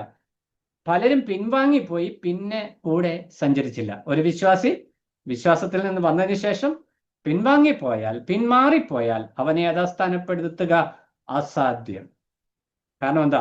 അവൻ മുമ്പത്തേതിലും വഷളായ അനുഭവത്തിലേക്കാണ് തിരികെ പോകുന്നത്. ഇന്ന് നമ്മുടെ സമൂഹത്തിൽ നമുക്കത് കാണാനായിട്ട് കഴിയും. അതുകൊണ്ട് നമ്മുടെ ജീവിതത്തിൽ ഈ പിന്മാറ്റം ഉണ്ടാകാതെ നമ്മളെ തന്നെ ശരിയായ ബോധ്യത്തിൽ നിർത്താനായിട്ട് ഇടയാകണം. ആഹാരം കഴിക്കുന്നത് പോലെ അത് നമ്മുടെ ശരീരത്തിൽ വ്യക്തമായി മനസ്സിലാക്കി രുചിച്ചറിഞ്ഞ് നമ്മുടെ ശരീരത്തിന് പോഷണം നൽകുന്നത് പോലെ ദൈവവചനത്തെ, കർത്താവിനെ ശരിയായ നിലയിൽ ഉൾക്കൊണ്ട് നമ്മുടെ നിത്യജീവനിൽ ഇന്നും എന്നേക്കും, അതായത് കണ്ടിന്യൂസ് പ്രോസസ്, ആ കർത്താവുമായിട്ടുള്ള ഫെലോഷിപ്പിൽ, കൂട്ടായ്മയിൽ മുന്നോട്ട് തുടരുവാനായിട്ട് ദൈവത്തിന്റെ ആത്മാവ് നമ്മളെക്കുറിച്ച് ആഗ്രഹിക്കുന്നു. യോഹന്നാൻ അതാണ് പറഞ്ഞു കൊണ്ടുവന്ന് അവസാനിപ്പിക്കുന്നത്. പത്രോസിന് ആ ബോധ്യമുണ്ടായിരുന്നു, മറ്റു പലരും അവനെ വിട്ടുപോയി. എന്നാൽ പത്രോസ് ആ ബോധ്യത്തിൽ ഉറച്ചു, കർത്താവെ, നിത്യജീവൻ നിന്റെ പക്കലുണ്ട്. ആ ബോധ്യം നമുക്കുണ്ടാകണം. നിത്യജീവൻ കർത്താവിന്റെ പക്കലാണെങ്കിൽ ആ കർത്താവ് പറയുന്ന വാക്കുകളെ അനുസരിച്ച് ഈ താൽക്കാലിക ജീവിതത്തിൽ, ഈ ഭൂമിയിൽ വിശ്വസ്തയോടെ ജീവിക്കുവാനായിട്ട് നമുക്ക് ഉത്തരവാദിത്വമുണ്ട്. ദൈവത്തിന്റെ ആത്മാവ് നമ്മളെ അതിനായിട്ട് സഹായിക്കട്ടെ. ദൈവനാമം മഹത്വപ്പെടുമാറാകട്ടെ.